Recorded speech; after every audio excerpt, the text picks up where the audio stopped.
Welcome to the Michael Shermer Show. It's your host, Michael Shermer.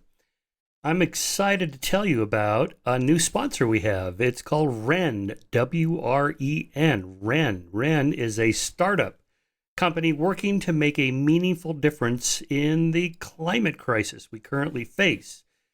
As I'm recording this, the United States and much of Europe is undergoing the worst heat wave in history. And if you look at the heat records, pretty much every year is the hottest record in history. The hottest, it's just astonishing. It's real. So you know my position on this. Global warming is real and human caused. I'm not a catastrophist. I don't think we're facing doom. I think we have time to do something about it, and that's what Wren is trying to do. It's a startup company that calculates your carbon footprint, and when you subscribe, this is really cool, they plant trees in your name.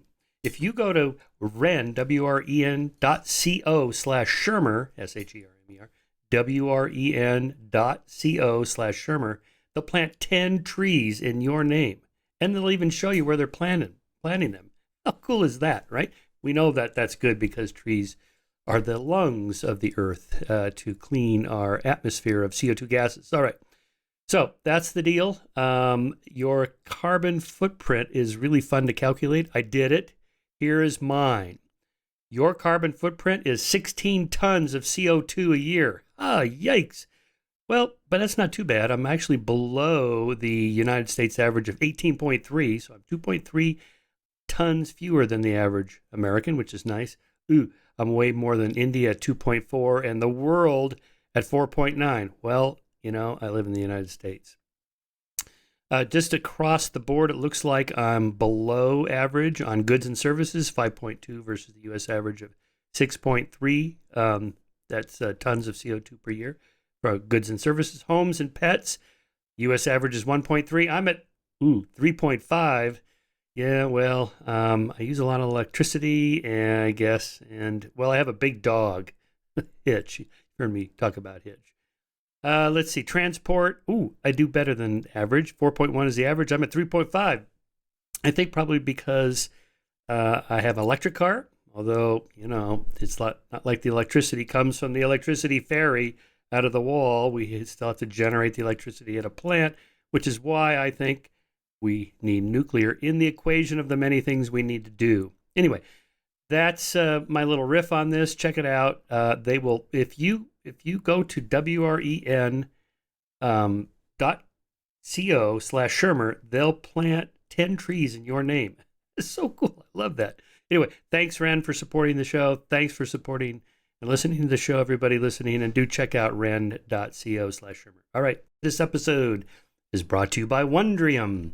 The former teaching company and Great Courses has now expanded to be a subscription service that includes not only all those great courses that I've been listening to and telling you about for years, but also expanded to include documentary series, documentary films, TV shows, lessons, tutorials, and all kinds of subjects. I love how they just pop up new stuff whenever I log on to their app.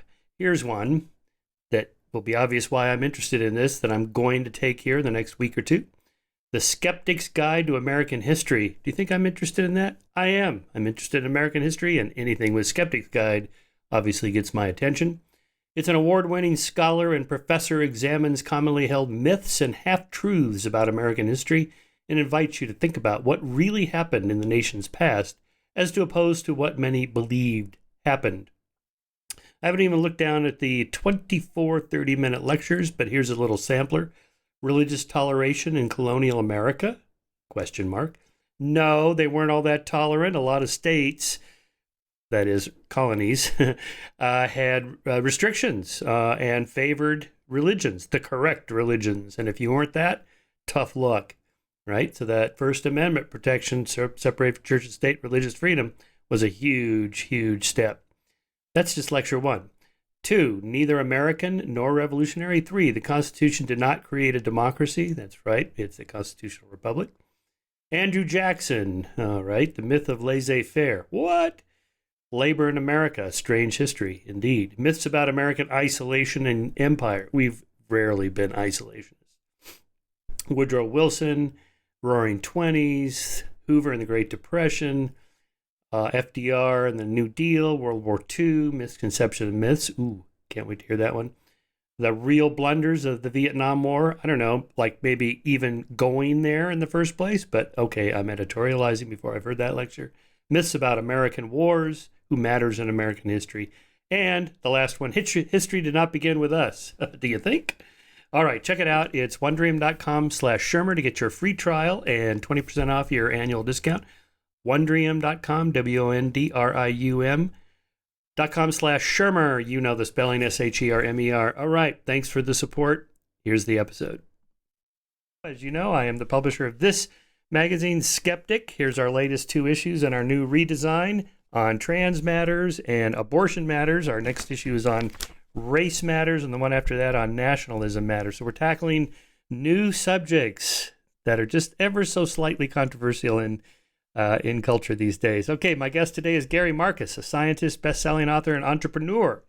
He is the founder and CEO of Robust.ai, and was founder and CEO of Geometric Intelligence, a machine learning company acquired by Uber in 2016. He's the author of 5 books, including The Algebraic Mind, Cluj, I read that one, The Birth of the Mind, and the New York Times bestseller Guitar Zero, which I did not read, so you'll have to tell me about that, as well as the editor of The Future of the Brain and the Norton Psychology Reader. He has published extensively in fields ranging from human and animal behavior to neuroscience, genetics, linguistics, evolutionary psychology, and artificial intelligence, often in leading journals such as Science and Nature, and is perhaps the youngest professor emeritus at NYU. Nice. His new book, co-authored with Ernst Davis, Rebooting AI, Building Machines We Can Trust, aims to shake up the field of artificial intelligence. Gary, I've long wanted to talk to you.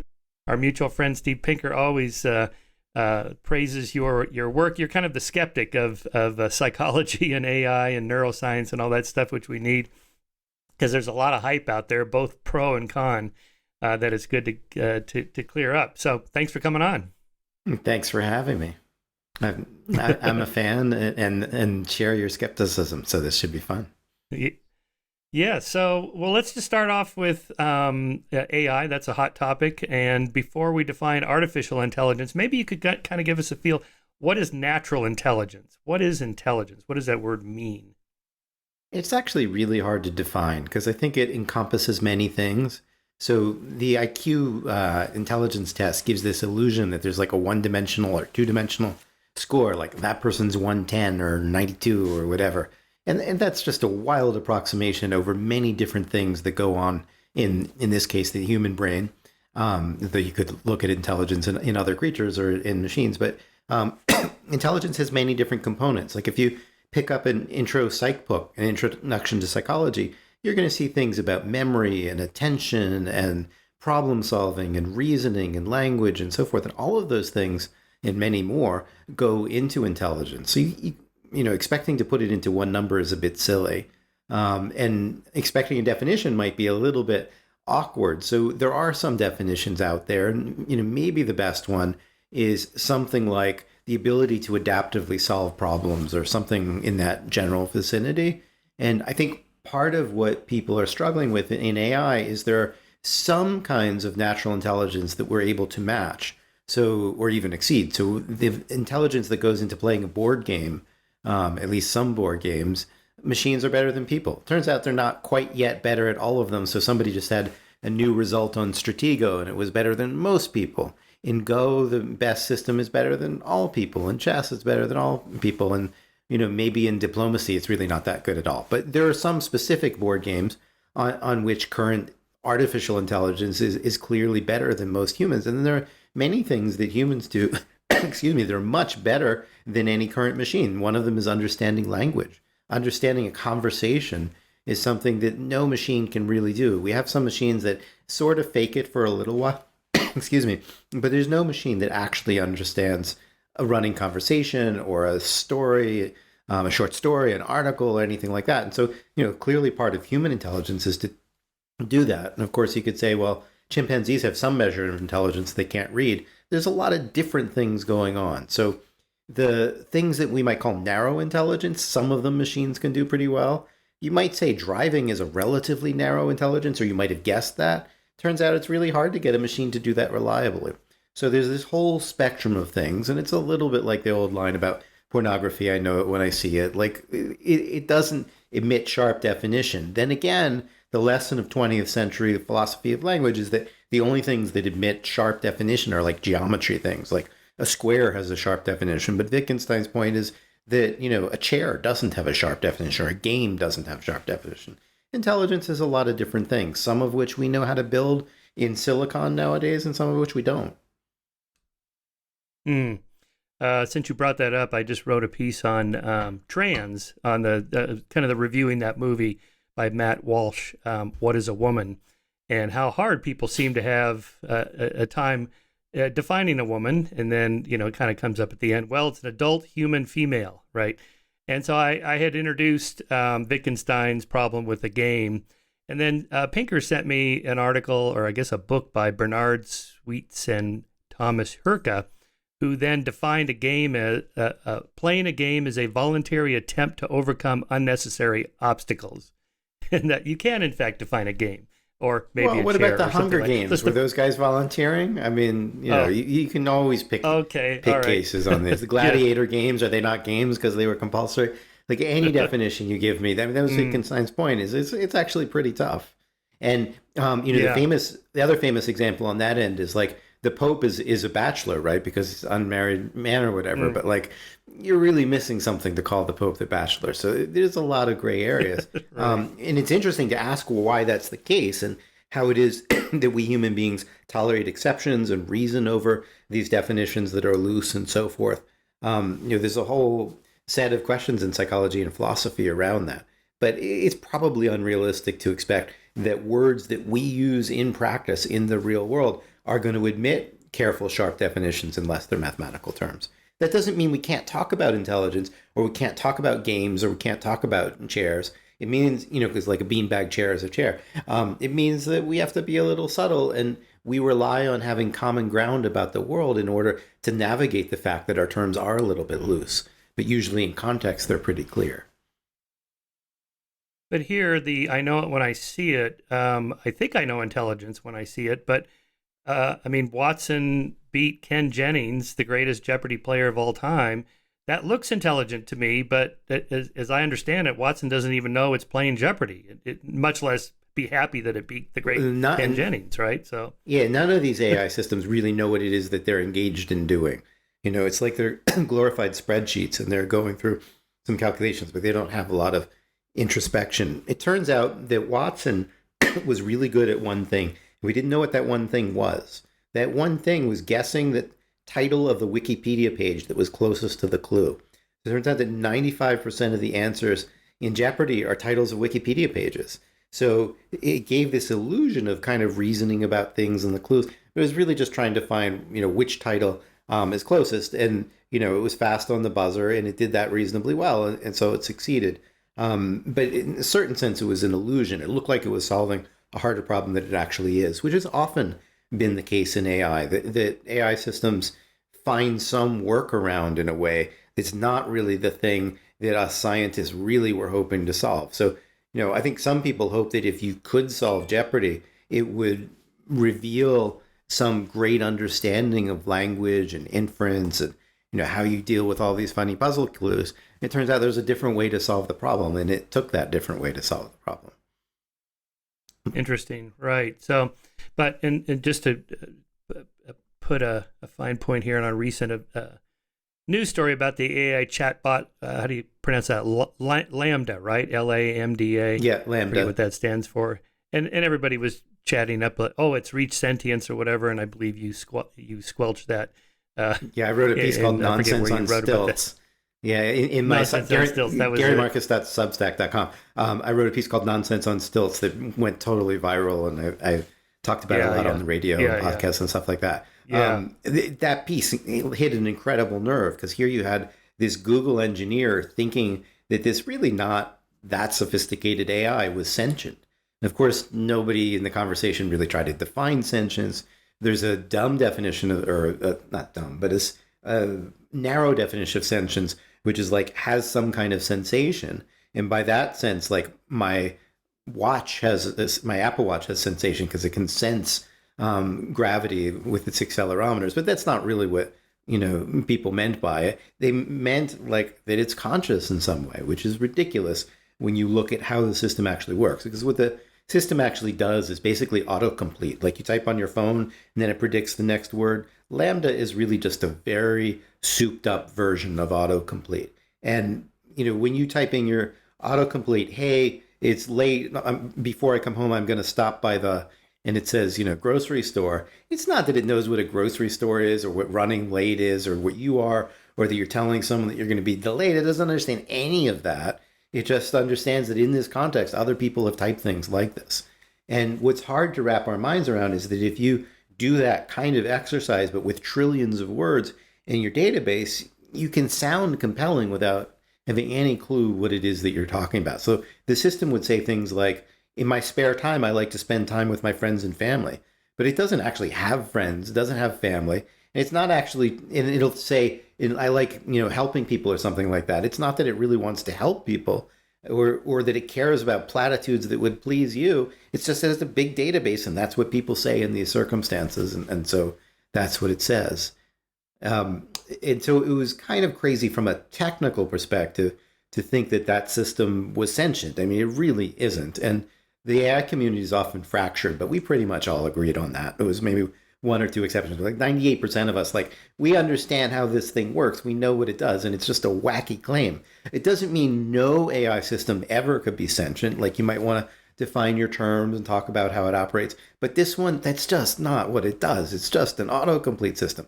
And if some random person on the street had said, this is sentient, you'd say, well, sorry, Joe Sixpack, you just didn't understand. But here it was a Google engineer working on this system, and that made it this like insanely interesting story of like, we're looking at the future, what's this going to be like, and how did this guy go so astray, and did Google mislead him? Were they playing this for PR? Like, what is going on here? So it was a really interesting story, but no, it is not sentient. And is there any language program that could understand common knowledge in which words are used in different ways in different contexts? The famous example being the guy says to his date, would you like to come up and see my etchings? And of course, he's not talking about etchings at all. Or the scene from Fargo where the crook character pulls out his wallet and shows the police officer his driver's license, and there's a little $50 bill sticking out. And he says, I thought we could just take care of it here in Brainerd. And the cop says, what is this? He goes, it's my driver's license. I thought we could take care of it here in Brainerd. And the cop realizes what's going on. It's a bribe. He has him come out, and then all hell breaks loose. Is there any AI program that would understand that kind of language use? Not in a general way. So the AI systems that have the deepest level of understanding right now, which is not very deep, are things like Siri and Alexa that understand very limited things. And they understand them in the sense that, like, they can actually act on them. They can update some internal representations of what's going on. So you can tell Siri, open the shades, and it will figure out if you've got, powered shades that are hooked up in the right way, whether they're open right now. It will change something. If they're closed, it will turn them on. In that sense, there's some real understanding there. It has a model of the world, and this is really what understanding is about. You have an internal model of the external world. It could be wrong. Like, it could be that system could be out of phase. Your own understanding could be wrong because you've taken LSD or somebody's using a projector to trick you or whatever. But you have an internal model of how the world works, and you're taking sentences and trying to update that world. So, like, you're trying to understand right now Gary Marcus's understanding of AI and your own understanding of AI. You're trying to be skeptical of Gary Marcus. He's saying this stuff is lousy, and you're like, well, maybe he's overselling. And so you're building all of these models in your head. And Siri's doing a little bit of that. Like, are the lights on? Are they not? What song are we playing right now? And so that really is, to me, a kind of comprehension. It's not very sophisticated, but it's at least a little bit. The other major approach right now are these systems like GPT-3 and LaMDA, where they're predicting the next word. And they don't really have a model of the world at all. So they are better in the sense that they're much broader. Most things you say to Siri will respond with things like, well, I have some links for you that I've sent to your iPhone. And you're like, that is so unsatisfying. Like, if you have a HomePad, it's so unsatisfying. It has very narrow coverage. It's very good for the most part within its really narrow domain of like lights, music, not much else, right? Movie times or something like that. And maybe, changing ingredients and recipes. So that would be another one. Like it understands in some sense, you change grams to ounces, what's going on. But you move out of that and you're like, I have a question about gardening. And it doesn't really know what you're talking about anymore. And it pawns you off on something else. GPT-3 will pretend, it will bluff, it will bullshit on anything. And from some perspective, like from the perspective of the history of AI, where things are so narrow, it's amazing that it will talk about anything. The only problem is it doesn't really understand any of those things. It's not really building a model of the conversation. It will quickly become incoherent. I did a little art project with it, and I said, "Are you a machine?" It said yes. I said, immediately after, "Are you a person?" It said yes. Like it doesn't know that it's contradicted itself. It just knows, people like to hear the word yes or what. It doesn't even know that. I mean, really, it's just it knows the statistics of the words. And so the comprehension there is really narrow. So then when you get to your examples, like the $50 bill from Fargo with the driver's license, you might describe such a scene. There might be something in the database and it might hit, but it might not. It's very kind of like hit or miss. What is exactly in the database? If somebody had that exact scenario, maybe it worked. Maybe you change it to, instead of a $50 bill, a check for $90, and that's not in the database and it doesn't understand it anymore. And it can't reason about, well, maybe a check. You could sit there and think, well, a check, well, maybe that's more identifiable. It's not as good for a bribe. Maybe people, you could reason about it. And these systems really don't reason about what they're doing. They're matching. So to take another domain, which is not about language per se, but a Tesla was videoed driving down a road where there was a person carrying a stop sign. And it just continued on. The human driver had to intercede and hit the brakes and say like, oh my God. Well, they didn't have to, but they couldn't help themselves but say, oh my God. So you have a stop sign carrying person. And you'd think like, why should the system do this? Well, it doesn't really understand person or stop sign or traffic or anything like that. It just has essentially a database that it's matching of people and of stop signs. But the stop signs are usually on the side of the road. It doesn't really know what a stop sign is when a person's carrying it. And a person who's carrying something doesn't look to it like a person, and it can't reason and say, I wonder why that person is carrying the stop sign. Probably they're asking me to slow down. Maybe there's a, obstruction in the road. There's some construction. Like it can't reason that way. And what I think people don't recognize about AI is that current AI is just really lousy at reasoning. It's mostly a little bit like memorization or looking something up on the table. It's a little bit better than that, and that actually confuses people in the field because they're like, well, it's not memorizing, it's doing some generalization. And it's true, it's doing a little bit of generalization, but it's not really reasoning over these things. It's limited in how it can generalize and how far it can generalize. And so we're in this regime where we're very tightly tied to what happens to be in the database. And there are two ways you could fix that. One is you could like do some fundamental foundational work and say like, how does human cognition work? How could we help this? The other is you could just get a bigger database. It turns out it's easier and cheaper to get a bigger database, but I don't think it really works. So, or at least it doesn't work in some domains. Like driverless cars, substantially, that's what people have done is they've gotten bigger and bigger databases. Part of why Tesla is valued so high is because people would say they have the biggest database of driving. But getting a bigger database of driving, it's just, it's a game of whack-a-mole. They cover one thing, but there's another thing they don't cover. Another example from the last couple months is somebody was at an air show, like on an airport runway, and there were a bunch of jets there, and someone pressed the button on their phone to summon the Tesla. So this is a version of what Elon Musk has promised, which is your car will go from point A to point B. And in this case, they were just across a parking lot, an airport parking lot. They press the button, and the Tesla starts driving towards the person so they can get their car back. And there's a jet in the way, a $3.5 million jet, and it just ran straight into the jet because that wasn't in the database. And the system doesn't know. You can find it on YouTube. The system doesn't know what a jet is, and it has no way of like looking it up in a database. Like, I don't know what that is. I'll do a Google image search. Jets are expensive. Maybe I shouldn't run it. It can't do any of that. Like a person might be able to do. And of course, a person would already actually know what a jet is. So you have this thing that's trained only on driving data. It's not trained on the rest of the world, which relates to something else you said about it. Like, it's not reflecting on like, what is my place in the world? It's just like, does this situation look like one in which I braked before? No. Okay, I'll keep going. And that's not good. And so, No. winding back to your questions to wrap it up, the level of comprehension in current AI is really, really limited, except in these domains where it's really, really narrow. We don't have a good general purpose solution that would be anything like, what a 10-year-old child might understand about the world. Yeah, I thought of an example the other day, bombing down Highway 154 where I live here in Santa Barbara. It's a pretty twisty, windy mountain road, and occasionally they do construction on it. And so during the day, the driver coming up to me I was about to hit a hairpin turn, double flashes their lights at me. Now, normally, if it's night, they do that because you have your high beams on and they're telling you to turn those off. But I had to think about this. Okay, why is this person? I mean, I didn't leave something on my roof or whatever. Why are they? Oh, I bet there's a construction zone and there's probably cars stopped right around the bend. So I took my foot off the gas pedal and slowed down. And sure enough, that was it. Would any AI in a car? And by the way, I have a Tesla, and it was a Tesla, but I didn't have it on self-driving. Would it know that? You'd need a pretty massive database, or maybe. I mean, there's no AI that's going to be able to reason about a novel circumstance like that. There are some AI that specific circumstance might possibly be in the database, but it's a pretty, unusual one. And it's that chain of reasoning that you're doing, and it's really about human intention. Why is this person doing this?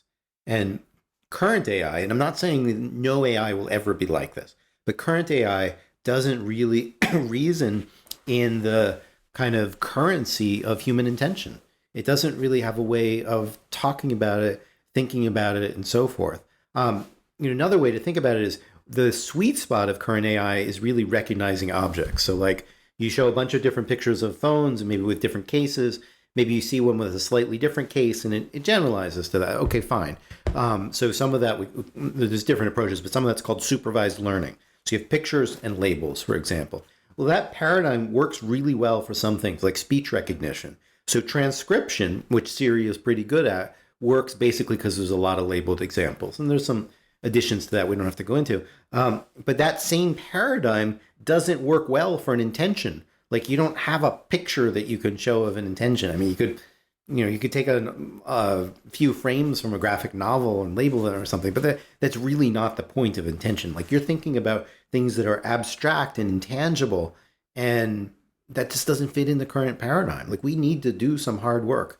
In general, I think we're kind of in the age of alchemy. The alchemists actually kind of could get a few things to work, but they didn't understand how the ones they did get to work worked, and they didn't know which ones couldn't work, and there was no real theory there, and they were still missing some ideas, but they were, full of pride that they thought that they could, change the universe. Well, right now, machine learning people, they can get some stuff to work, some stuff they don't get to work at all. I think they're really, in general, in that field, fairly tone deaf to the differences between the problems that they can solve and the ones they don't. And I point out some set of problems that they can't solve. They point to another set, that they've solved for the first time, and they think that because they've solved A, that B is going to follow. Not understanding, I think, enough about the underlying nature of psychology or cognition that's kind of driving all of this. And so there are these nasty battles in the field that I think is sort of like pride versus skepticism or something like that. And the moment is not super productive. Yeah, I had a Tesla since 2015. This is my second model, and I would not use the self-driving or the assisted driving, much less self-driving around town, anywhere except the freeway is about it for me. Just left lane, you can kind of zone out, and you don't have to pay super close attention. Yeah, even but there, when I come up the hill, it suddenly breaks for whatever reasons I can't think of. If I have it on the the cruise control, and the people behind me, I can tell are getting pissed because I'm and it's just not there. My feeling is we're not. All right, so I'm going to give you a PSA. I mean, especially you being you and this show being what it is, which is human beings are gullible in a certain sense, and they don't understand the difference between the large space of possibility and a small amount of seemingly convincing data, which are points I'm sure that you appreciate. And you are correct that highway driving with one of these assisted driving systems, Tesla, but it's not just Tesla, we happen to mention them, but any assisted driving system is going to be easier to make on a highway because things are more systematic, there's less variation and so forth. But at the same time, it's very easy to convince yourself that these things are trustworthy if they work for like an hour or two in the way that you would. But that doesn't mean in the full range of weird circumstances that they're really like you. And Teslas in particular, but I suspect other vehicles, we just don't have the data, but it's documented. Let's put it that way. It's documented well for Teslas. They've had a lot of trouble on highways running into stopped emergency vehicles.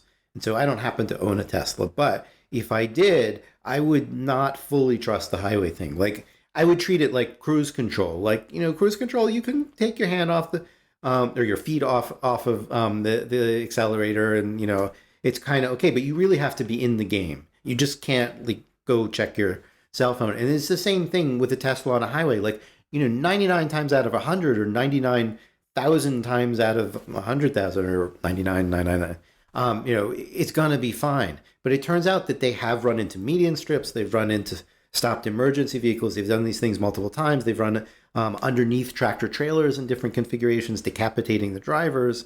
Like, I still wouldn't personally mess around with it. It's probably human plus machine, if you keep your head in the game, is better than human only. It'd probably catch some cases you would miss, but it will also do some really weird things once in a while that you could catch. And so if you can get yourself to pay attention, and be that cyborg with it, that's probably for now your best bet. And that's often true in current AI. Someday it won't be true. Someday we really will have driverless cars that are point A to point B, just like your nav system is, like, let's say on your phone, you type in Apple Maps or something like that. Someday the car will just be able to go there. It'll be safer than any human. Driving will be like an insurance risk. You really want to do that, sir? We're going to charge you an extra $2,000. And you'd be like, yeah, I love driving. Okay, we'll take you to the... But that will happen. But right now we're not there. Right now we're still in this land of what I would call outliers or edge cases, where there are just too many of them to really trust these systems. And then there's a side thing of skepticism, which is like when Tesla or somebody says, our cars are safer, you go and you drill down the data, there are always problems. Like it would never pass. I've not seen a report that would pass peer review. I'm probably saying that too strong, maybe I get sued. But here's a typical kind of case is like Tesla will say our cars are safer, but you really want to know, well, what are the data that you've collected there? How much of that is highway miles? How much of it is in good daylight or with no precipitation? And what if I do the same thing in Buffalo or Bombay or something like that, where maybe the weather is different, or there are a lot more pedestrians or whatever? And so you can't just like take a single number and trust it as a safety statistic. Also, Teslas are expensive and they're heavy and they're recently made. And,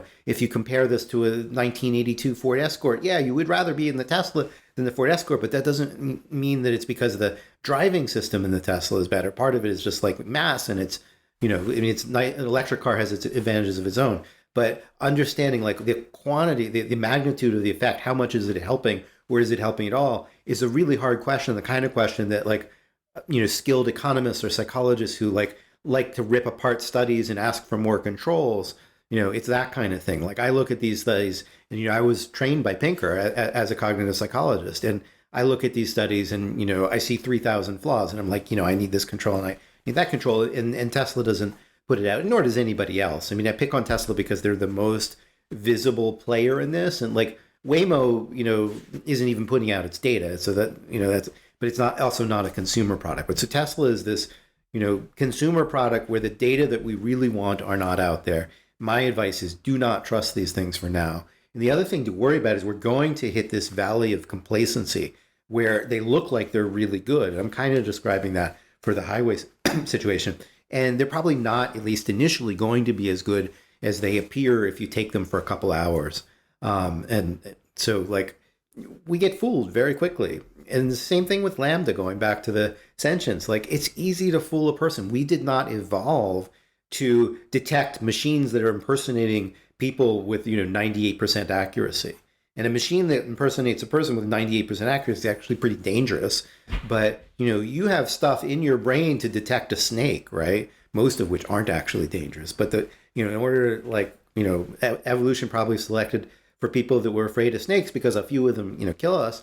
If evolution didn't do anything with respect to detecting chatbots that were trying to fake you out. They didn't exist in the environment of adaptation. They've only been here for a couple of years, and we have birth control, and like it's there's no evolution for that at all. And so it turned out we're suckers. We take small samples of data and say, well, that person's a person, or that thing is a person. That thing I can't see that's sending me text messages feels like a person.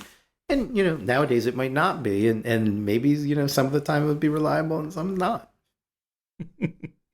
That's funny. So here's a story in this vein that's in this kind of small world, 6 degrees of separation mode. One of my cycling buddies here in Santa Barbara, Nicola, works for this company. Let's see, what is it? Green Hill Software. And his boss is Dan Mender. Do you know Dan? He's been taking out these full-page ads challenging Elon. This guy works, his company is on internet security. Mm-hmm. So he's been chewing my ear off here, making some really interesting points, agreeing with everything you just said, but even worse, he's worried about somebody taking over Teslas or any self-driving car or any kind of AI like this, a terrorist attack, say, where you could just turn, like every Tesla on the road, a sharp left turn into the wall and cause a massive pileup and thousands of people could die. And, you could have something like that. Is that possible? Is this something we should be concerned about in AI in general, like the electric grid system and that sort of thing? Yeah, all the way down to we should be worried. There are lesser and larger parts of that, and we can also come back to a bet I made with Elon on something else, or tried to make with Elon. Anyway, so some of that's really a cybersecurity problem rather than an AI problem.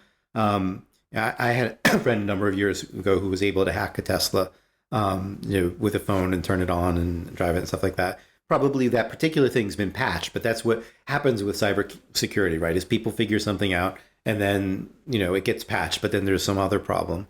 And, again, let's not pick on Tesla. This is true in the world that we live in.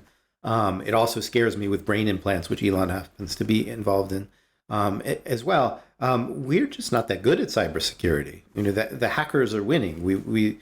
There's continued attacks, and we don't have a systematic kind of science around how to stop it. And then B, we have people that still make their passwords be 1, 2, 3, 4 and stuff like that. And so there are always these back ends that have to do with the clumsiness of human minds and laziness and so forth. And so I used to be one of those guys. You shouldn't have said that on air, but anyway, cybersecurity. But I've been trained by my webmeister. Excellent. Cybersecurity is a serious problem, and it extends to driverless cars, just like to anything else. And someone, maliciously, maybe a foreign actor that wants to cause mayhem, maybe different reasons. Somebody, competitor car company could conceivably, I shouldn't give ideas out like that.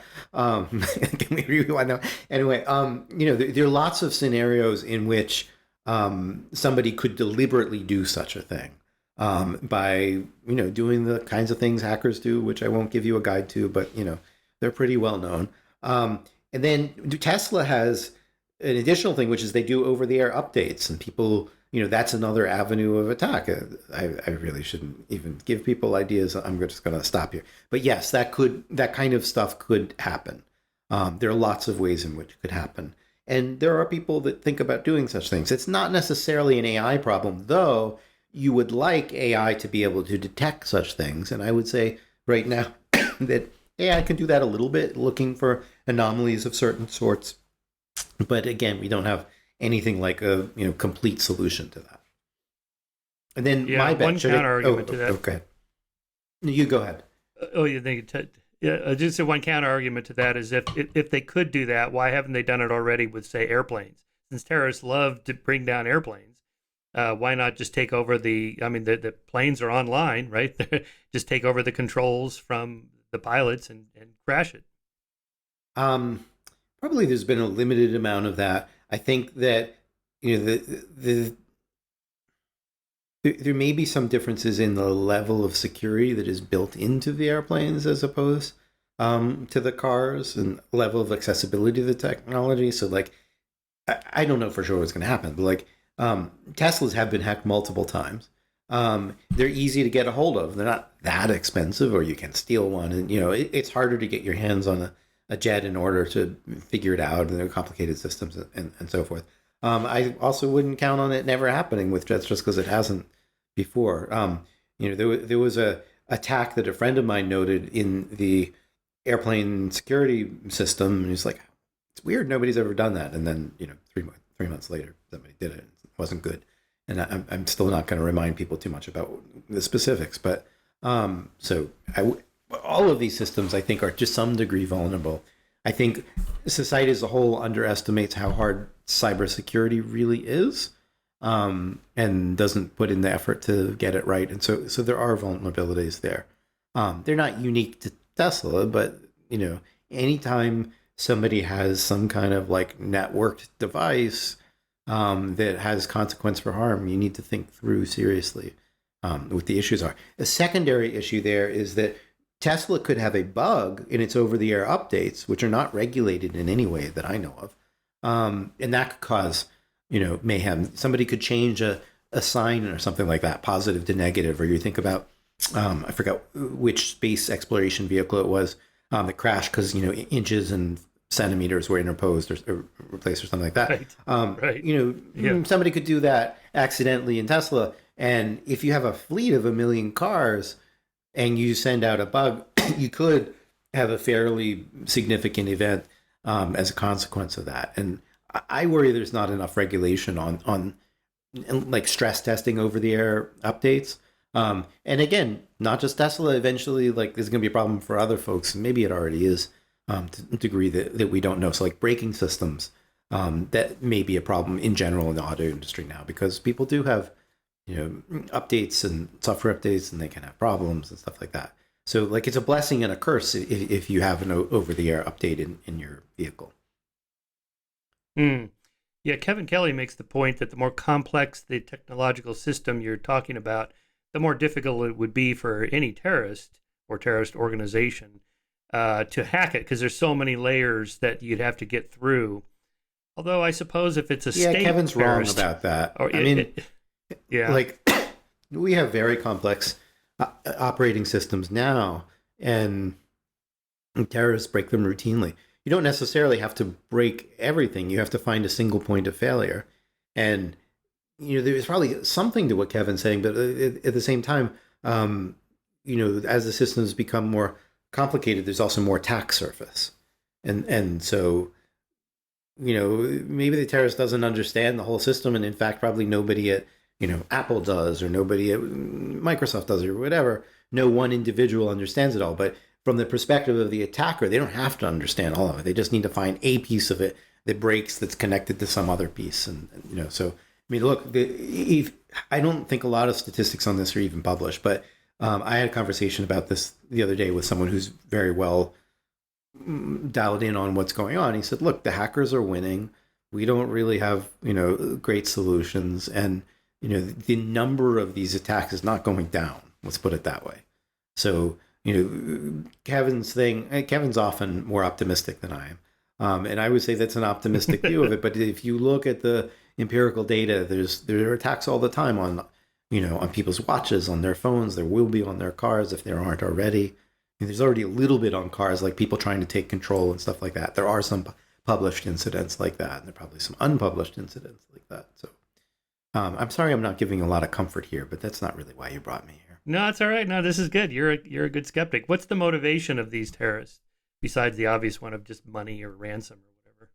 I mean, I think a lot of it is just, most of it probably is money, and there's thrill. Can I do it? So, I have a friend who hacked Tesla who was running a security company. He wanted to show that the security company, knew its way around. And so ultimately that was about money for his company, and it was also about sport. This was several years ago, but can I do that? A lot of hackers is like, I'll be the cool one who figures this out. And, all right. So what's your bet with Elon? So I offered him a bet. He didn't take it, but I have gotten tired of his kind of endless hype of AI. I mean, sometimes he's hyped the opposite. He's hyped like that they're all going to kill us, and I don't think that's likely. We could talk about it, but a lot of the last 7, 8 years of Elon's pronouncements have been like, this thing is not very far away. And I mean, if you look at the data, his predictions don't have a very good track record. Mine actually have a much better track record, but I'm not, the richest guy in the universe, so people don't listen to me.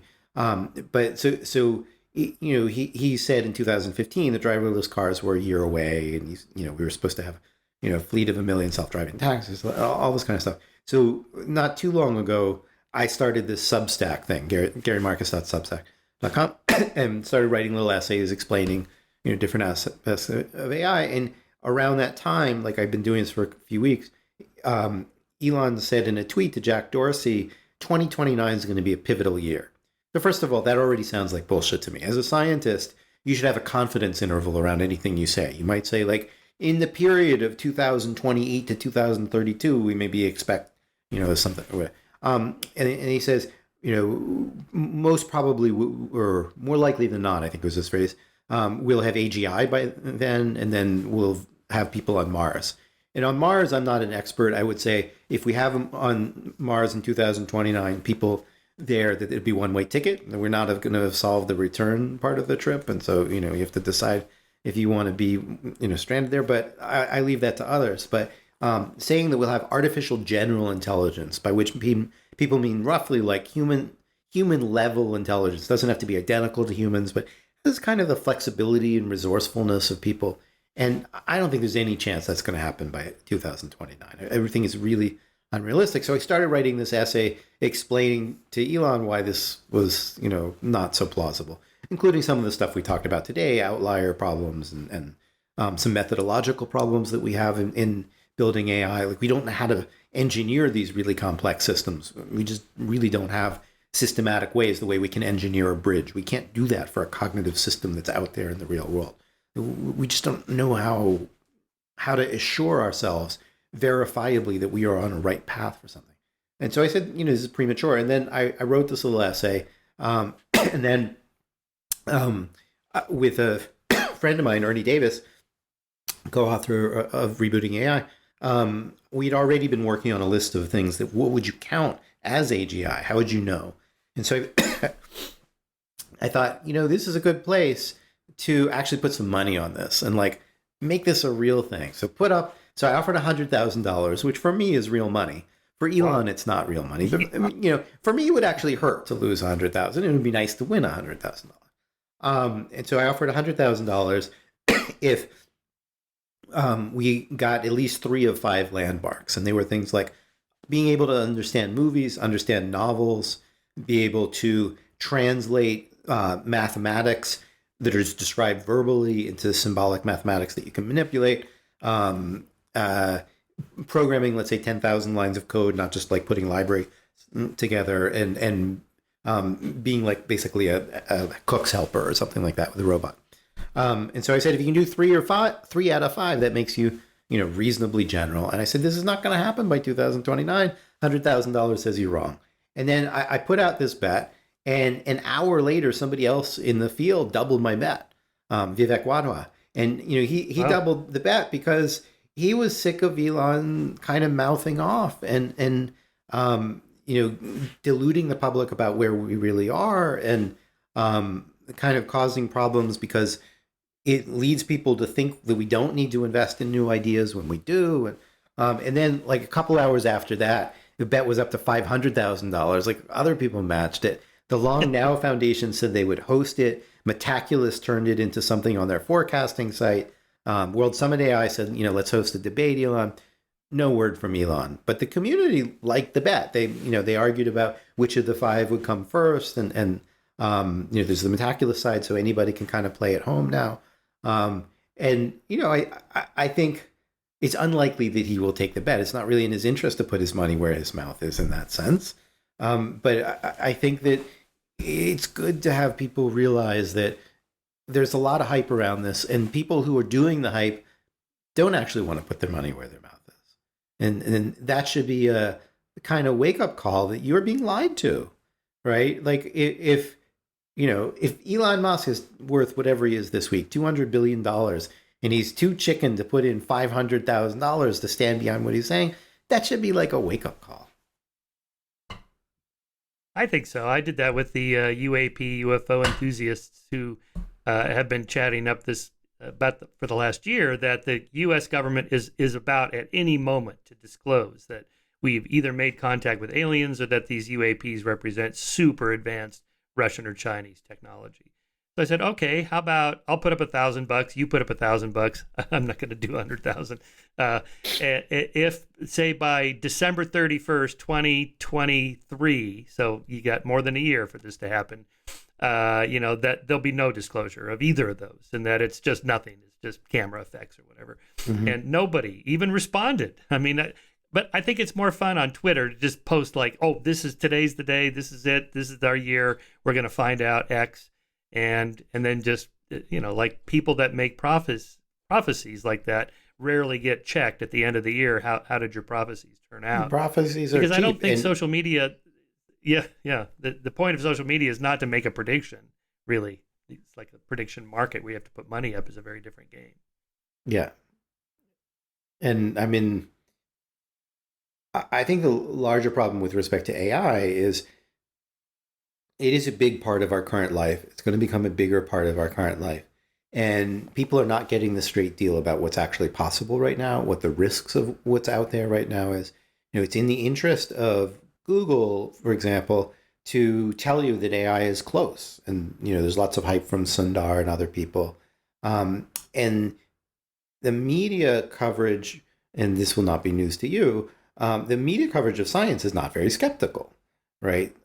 Sometimes the media coverage of politics are, political reporters, they're not going to believe a word that either Trump or Biden says. Right. You can say there's left wing, right wing bias or whatever. And, each outlet has its own place in that spectrum. But people in general in politics actually are a bit skeptical. They try to talk to their sources and whatever. But in science, there's kind of an announcement culture. And borrowing the phrase from someone who just taught it to me, there's an announcement culture where somebody puts out a press release, like Google, let's say, and the media just kind of soaks it up. It's like, oh, this thing's going to change our world and we must be so close. And, those stories are fun. It's not really that fun to say Google put out a new paper, had some interesting results, but there was some problems. We talked to some scientists. They didn't really buy it. Google didn't actually let them play with it. So it's really just a demo. We know there's a long history of demos in the software field that never come to anything. It probably isn't really news. I guess we won't really file a story on that after all. And so, the things that get posted are Google has this amazing thing. I tried it for an hour. I'm trained as a journalist, not as a scientist. I'm not going to mention that fact. To me, it was really convincing. And then it, winds up on the front page of the Times or something like that. Right.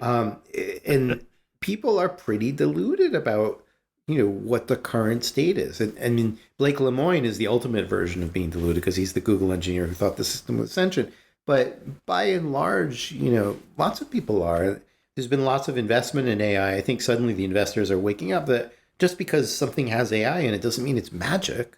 AI is really just a bunch of software tools for solving problems. And most of them are kind of limited. They mostly, like statistics, have certain assumptions about the world. And if the assumptions are met, they work. And if assumptions aren't met, they can be catastrophic. Just like any model. You probably remember, not all your audience will, but you probably remember the long-term capital fiasco, right? You had two Nobel Prize winners who had this, hedge fund that, quote, couldn't go wrong because it was run by the Nobel Prize winners who had developed the formulas, right? And then the Russian bond market got tight or something like that. The whole company blew up and the economy, was in tatters. The whole world got messed over because somebody took a model too seriously. And we're getting this in AI all the time. And by and large, the media is not giving perspective on this. It's not, asking for skeptical voices, not really trying to decide for itself. This is not good. I think it was around 2009, 2010. I attended the Singularity Summit in New York City. Ray Kurzweil gave his "I Have a Dream" speech, and it was incredible to hear. I mean, it was like a Martin Luther King kind of speech or a Tony Robbins up there. It reminded me of when I was religious and hearing some inspirational preacher talking about heaven and the next life and all that stuff, because Ray is a little bit like that. So I've thought about this. There's kind of on the utopian side of this debate of the future and AI, as opposed to the dystopian, that this is going to be it. We are the generation. We are the special chosen ones that we get to live forever. And, people like Ray think that, the singularity is coming. And when that happens, then you get that launching off point where for every year that passes, you live a year longer or more, and then you'll never die. And, it reminds me of that. Was it Stein's law that any trend that can't go on forever won't, obviously, right? It just can't. So, but the sense I got was in the audience was that it's almost like a religious impulse that the super utopian AI people are tapping into. We get to live forever. We get the perfect. I think that's definitely right. I mean, I guess it's open exactly what the religious impulse is, but it really does feel like a religious impulse. And I'm a heretic. I'm not really the only heretic. There are actually a lot of people that share my skepticism, but I'm the most visible, loudmouthed, articulate skeptic out there. And so, like, those guys like write nasty cartoons about me all the time or whatever. I mean, no violence, but no physical violence, but a lot of kind of like emotional or intellectual violence. And they really genuinely hate me because I don't see the world culminating in the way that they do. And they don't like that. And it's not like a scientific debate. Like, you talk to people in machine learning or something like that who are actually active in this stuff, and most of them don't want to engage in sort of point by point scientific debate. They, often they have a new result, they're excited about it, and I'm not excited. And I'll get these tweets or whatever saying like, but can't you acknowledge that it's really cool? And I'll be like, it is cool, but it's not solving the problem that I've been telling you need to solve for 20 years. I'm not obligated to make you feel good because you did something different that's interesting. You can be happy for yourself, but it's not my job to tell you. But they want, the rapture, the nerd rapture that you're describing. I mean, the whole idea of singularity is a little bit nutty to me. So, I do think machines are getting progressively faster. But the idea that there's going to be like one magical moment, that goes back to what we were talking about before, that intelligence is multidimensional and so forth. There's not going to be a magical moment where machines are just smarter than people, period. They're already smarter in some ways and dumber in other ways. And there'll just be more ways that they're smarter and fewer ways in which they're dumber. But there's not going to be a magic moment of singularity. And even when they're good at a bunch of things, it doesn't guarantee that like they're going to be all that good at medicine or that they're going to, find something that humans didn't. They're going to have to do a lot of specific engineering around medicine to get to that point where they can, really help you with longevity. And there's no reason to think we're particularly close to it. Like, just take radiology. I mean, radiology seems like it's the sweet spot of deep learning, which is the popular stuff right now. And in 2015, Jeff Hinton, who's like the godfather of current machine learning, said, it's just completely obvious, I'm more or less quoting verbatim, that within 5 years, deep learning is going to take over radiology. Radiologists are like the coyote looking, who's over the thing and doesn't realize and is about to look down. He was like very aggressive almost. What he said, and radiologists got worried, and people wonder whether they should even train more radiologists because this grand man said that their days are numbered.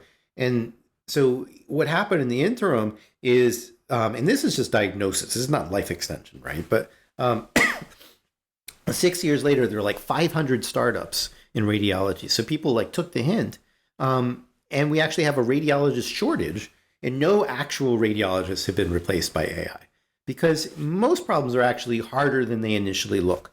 You get something in a lab. This is true like in drug discovery in general. You get something that kind of works, and then you go out in the real world and it doesn't work in the general case. Like maybe it happened to work by chance for your 7 patients, or maybe your 7 patients all had, just happened to have the right receptor on the right gene. But then you test it on the population as a whole, it doesn't work.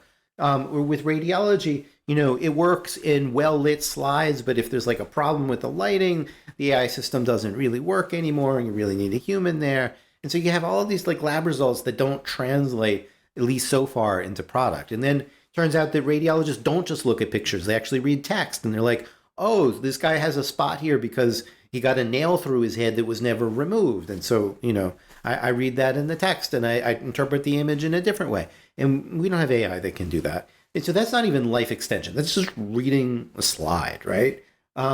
and that turns out to be much harder than people think. So life extension, like if and when it comes, it's going to come from some really carefully designed molecular biology experiments. And right now we don't have AI that really designs really careful molecular biology experiments. There's some contribution there. Like I think AI is helping, but it's not like this magic moment when suddenly we're going to have like 100 Einsteins doing medicine. Or if there is, it's at least not close. And, it's more likely accumulation over time. These tools will help, living biological human scientists more and more in the way that calculators have for 75 years. And, eventually we will work with the machines and we'll do better. I think there's real reason to invest in that. I think that, there is an opportunity for AI to help a lot in medicine, but we have to be, it's part of the reason we should do it, AI. But we also have to be realistic about how far away we are from that and what a like incremental and difficult and challenging road it is. And like anybody who's in this for personal immortality, and people do this in two different ways, I think is mistaken, at least right now. So, one version of it is actually that people want to upload their brains into the cloud or something like that. This is even crazier, in my opinion. Like, again, it might be possible. It's not going to be you. It's going to be a copy of you. And, you may or may not be vain enough to think that's a good idea. It's still not going to be you. And it ain't going to happen anytime soon. Like, we know so little about the brain. We don't know, what numbers to upload to actually make that work. Like, probably it is possible, but we're so far away. I mean, we don't understand, like, the basic brain science of short-term memory. I say, I want you to remember 3 digits. 3, 4, 7. What are the 3 digits? And if you're paying attention, you tell them back. 3, 4, 7. We don't know how the brain can do that. We know how the brain can remember it. If I say, I'm going to give you 3 digits, I'm going to repeat them 100 or 1,000 times each. 3, 4, 7, 3, 4, 7, 3, 4, 7. We know like a brain mechanism to gradually accumulate a memory over hundreds or thousands of trials. But the basic one that you use a lot of the time for this short-term memory, you use every time you process a sentence, we have no idea how the brain does that. If we can't answer that question, you think you're going to upload your brain and make it work and there's not going to be any bugs in the next 20 or 30 or 40 years? I mean, maybe 40. 40 is a long time, but 20, forget about it. It's not going to happen. You might upload some half-assed copy that like is sort of a little bit like you, maybe, but is that really what you want? No. Well, my argument is that it's not, it gets to the nature of the self. That's not you from moment to moment. Your point of view self, it's just a copy.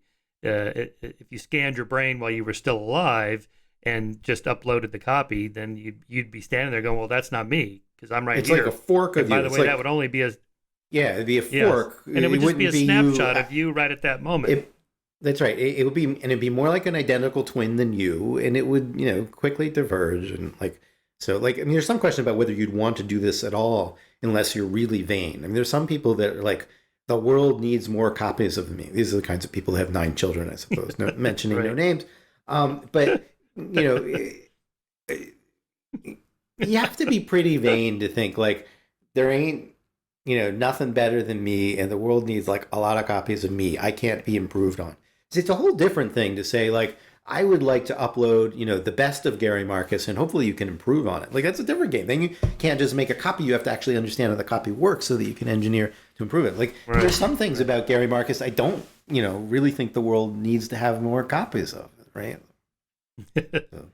Okay, so you're skeptical that we don't need UBI for radiologists. What about Andrew Yang's larger argument that some significant percentage of the population will be out of work across the board, not just taxi drivers and truck drivers, but all over the place, and it's going to happen pretty soon. So we need to act on this politically. Well, except for the pretty soon, I'm there with you. I didn't express any skepticism about UBI. I mean, I think that universal basic income is something we are going to need. I might differ on the timeline. So like.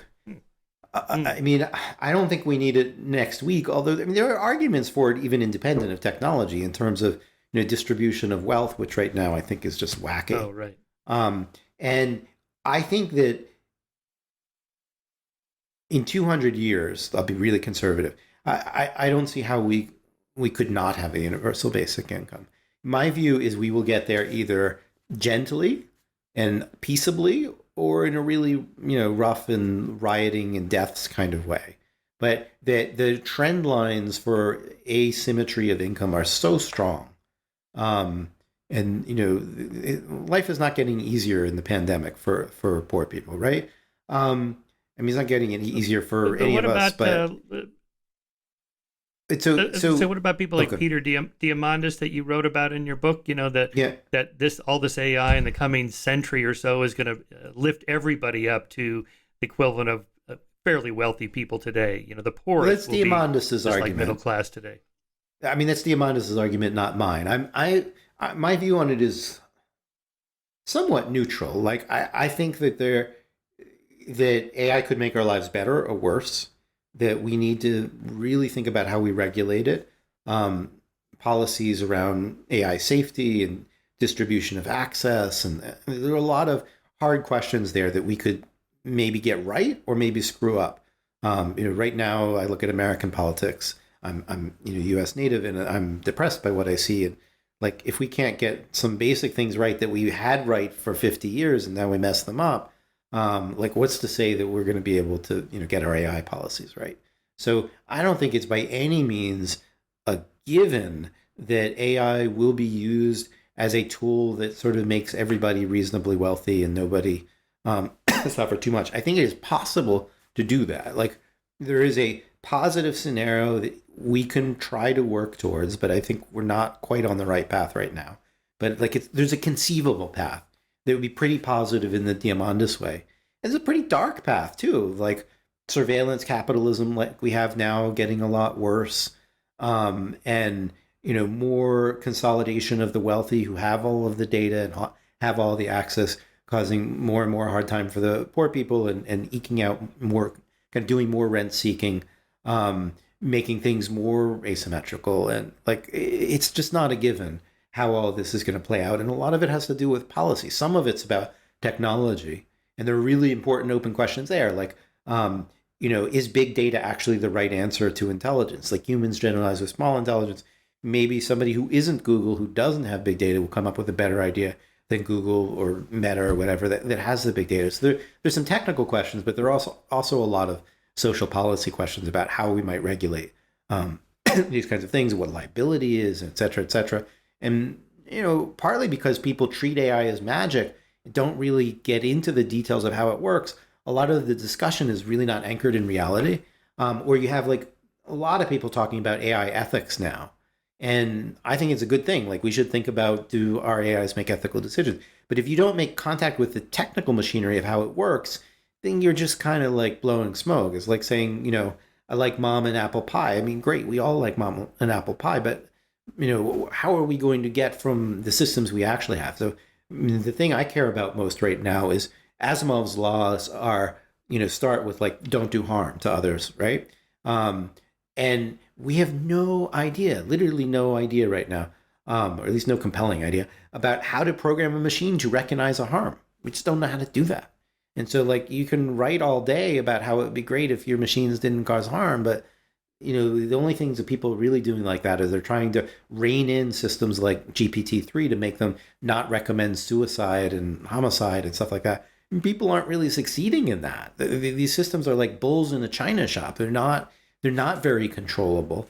People don't really want to think about an alternative. They have this, the old joke about looking for the keys under the streetlight. They're just looking under the same damn streetlight and hoping that, I'm going to mix my metaphors here. Sorry, but they're looking under the same streetlight, hoping that putting Band-Aids on the thing that they're looking on, that streetlight's going to solve the problem. It probably won't. And so, like, most of the work that I see in building so-called ethical AI, to me, seems as like completely misguided. Not misguided in the sense like people's heart's in the right place, but misguided in the sense that, like, technically the tools that they're using just don't really seem like the right tools for the job. And yeah, I like reading Ray Kurzweil and Peter Diamandis, and I like following Elon for the same reason I enjoy Star Trek or other science fiction scenarios. And my science fiction writer friends tell me if you set it far enough into the future, readers are pretty forgiving of the apparent magic in the technology, right? It's 23rd century or 25th century, right. and you can spin all that you want. So it's kind of fun that way. But let's go in the other direction toward the dystopian scenarios of AI. The robots are going to take us over, or worse, the paperclip maximizer, where it doesn't even know that we're just atoms that it wants to use. What's wrong with some of those darker scenarios? I mean, I can't fully rule them out, but I think they're unlikely for a couple of reasons. One is that no existing AI system has shown any like motivation in that direction whatsoever. So, like, go back to Go. Go is a game of territory. AI used to suck at it. Now it's great at it. In getting better at it, has it shown any increased interest in human territory? No. Like, and would it knows about Go extend to actually taking human territory? No. So like you can have exponential progress in this board game, and it's cool, and I'm impressed, but it has nothing to do with the real world or a system that could help or hurt in the real world domain that it's sort of loosely correlated with. There's no change there. So I'm kind of with Pinker on this in thinking that you're assuming that the AI is going to be this testosterone crazed, so there's no particular reason from any result that has ever happened in AI to make that you think that happened. There has been, I think, one or two fatalities due to robots aside from driverless cars, and certainly there have been a bunch of fatalities due to robots that are driverless cars. But it's not the driverless car wants to kill somebody; it's that the driverless car is too stupid to recognize that that's a tractor trailer. There's no sign that I see of malice coming from these systems. I'm much more worried about what bad actors might do with AI systems. And I mean, bad actors, for example, already use AI systems for spam, for misinformation, probably for hacking things. And like, those are serious concerns. They're not as sexy as the paperclip maximizer story. But those are the kinds of things that I actually worry about. And then the paperclip maximizer itself, I think if we can solve the problem that I want us to solve, which is representing and reasoning about harm in human beings, if you have a system that has an ethics module like that, which I think we should really be devoting a lot of resources towards study, then those kinds of things don't arise. You can worry about whether those systems might be hacked, but at least if you have them, like the paperclip maximizer, if it is obligated to think about consequence for humans, it's not such a hard consequence to think that if I put the human in the furnace, it's not good for the human, and so I won't do it. And so that one to me seems like it's a fine thought experiment, but it's not the thing we should be worried about in the real world. It reminds me of an essay Richard Dawkins wrote after 9/11, in which he started off talking about B.F. Skinner's experiments trying to get pigeons to peck at keys to guide a guided missile, and how hard that is. And then, of course, the technology to develop a guided missile takes a large, rich state like the United States to develop, or Russia.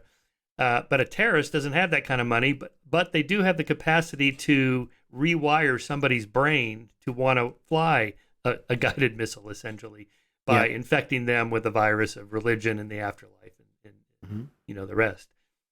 That's an interesting take, because in a way, everything you've been talking about, we are machines, we're molecular machines.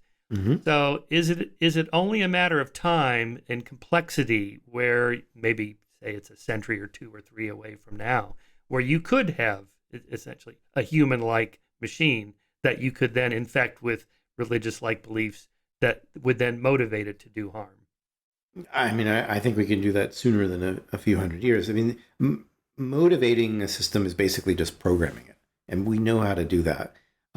We don't know how to make systems that are all that effective in the complexity of the real world, but people already take AI systems and use them in bad ways. So misinformation is an example that I used a moment ago. Like, there are the data aren't really reported, but you can see indirect signs of it, and they would be fools not to do it. If you run a troll farm, GPT-3, this or it's like LaMDA, but a version that's more available. If you run a troll farm, you want to put out 600 versions of some fake news story, that's like the way to go.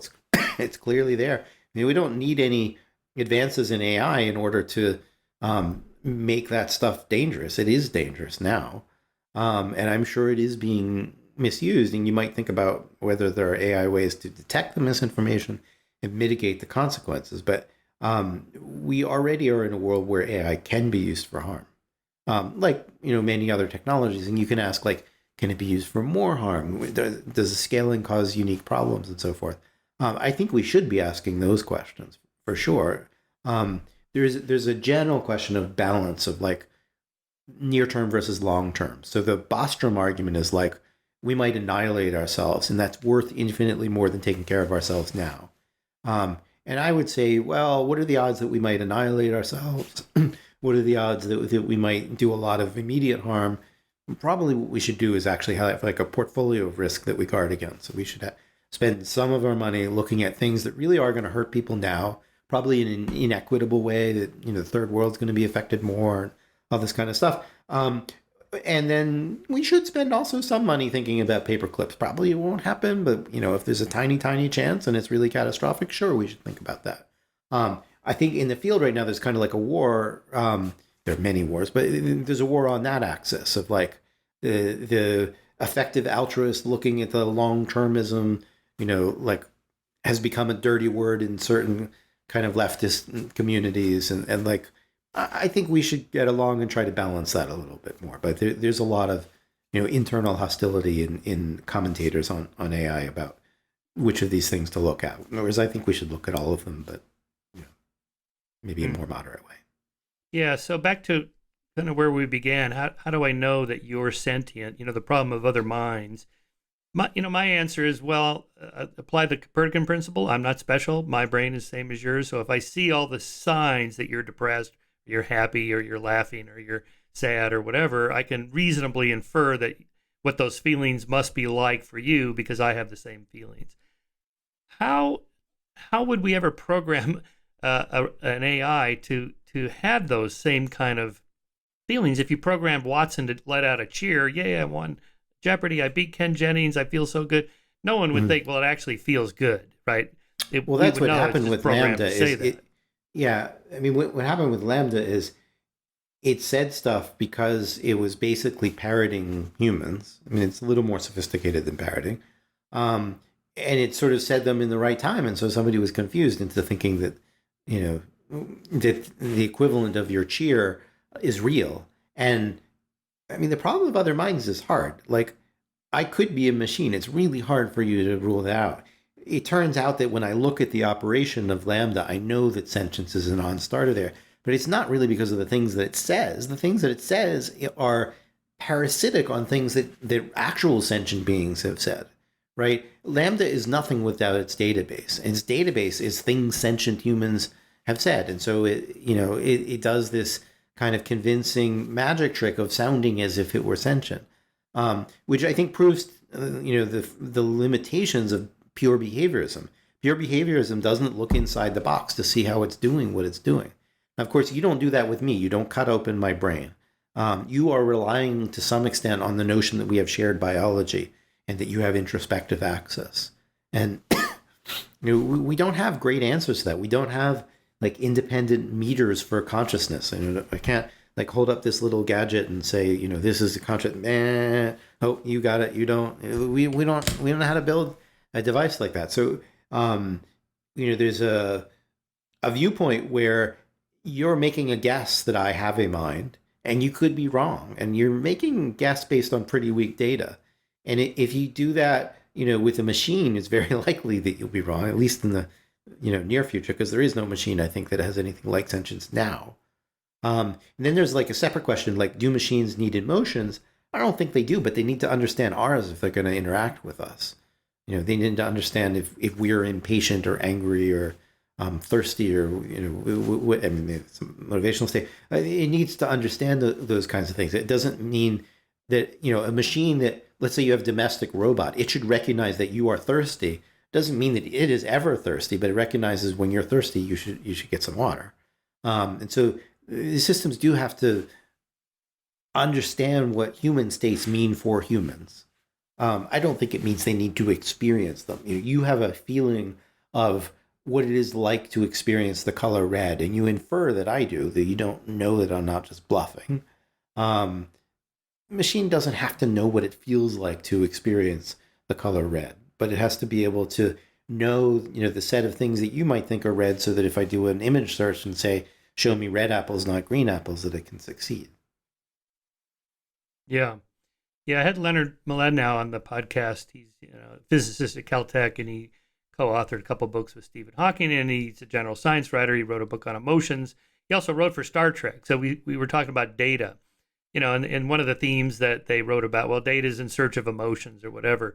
But it's sort of a weird thing. It's not like, he said, because if data was really just an AI robot, he would just be sitting there waiting for somebody to program him or order him to do something. So you'd have to say, well, when Captain Kirk or Captain Picard walks onto the bridge, you are to stand up, turn around, and say, "Hi, Captain. It's good to see you. What do you need me to do?" Or something like that. But Data wouldn't be feeling like, "Oh, I really like Captain Picard, and I really am loyal, or I'm obedient, or I feel good about this, or feel bad about that." So that leads to the question of what are emotions in the first place? We put words to them. Depression. He feels sad. He's happy, or whatever. But we're inferring internal states that we don't know are there, and they're kind of proxies for behavior. Here's what maybe a counter behaviorist argument would be: I don't have to do any calculating of how many calories I need in the next couple hours. I just feel hungry and I have a desire for some kind of food, and so I seek it out. That's kind of natural selection's way of kind of shortcutting the calculations, or what I find attractive in a member of the opposite sex, a certain hourglass figure, the waist to hip ratio of 0.67 or whatever it is that evolutionary psychologists talk about. No one walks around with calipers doing calculations. You just have a feeling. So emotions are just kind of shortcuts to drive organisms to behave in a certain way. How would you ever program something like that into an AI or a robot? I don't think you need to. A computer system, you can just program. These are the things you need to do. These are the things you need to maximize or minimize. This is the set of code that you execute. We're cruder creatures than computers in that way. Like we use these proxies, as you're describing, in shortcuts and so forth, and then we kind of muddle through, and we don't have a given meaning of life. We kind of try to struggle to find it, and then we figure out what we maximize. Am I maximizing short-term pleasure and spending lots of time in nightclubs in order to have a lot of sex, or am I trying to, maximize long-term reward? Do I want to discover something new? Will that make me feel valued? Or we have to invent meaning for ourselves, and we use these emotional systems as guidance and so forth. Computers, you just code it. You say you're going to do this, you're going to play chess, and that's it. And they don't spend a lot of time being stressed. It makes me think a little bit of Sapolsky stuff about why zebras don't get ulcers. Like computers don't get ulcers. They don't have to struggle right. to create meaning for themselves. And I don't think we would be doing them a favor to revise it such that they do that. And it doesn't mean that what Malinowski said has to be exactly right. So an AI system doesn't have to be passively waiting for things.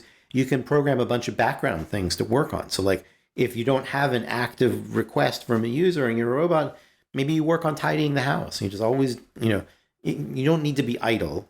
Let's not worry about battery power and stuff like that. Assume you have infinite battery power.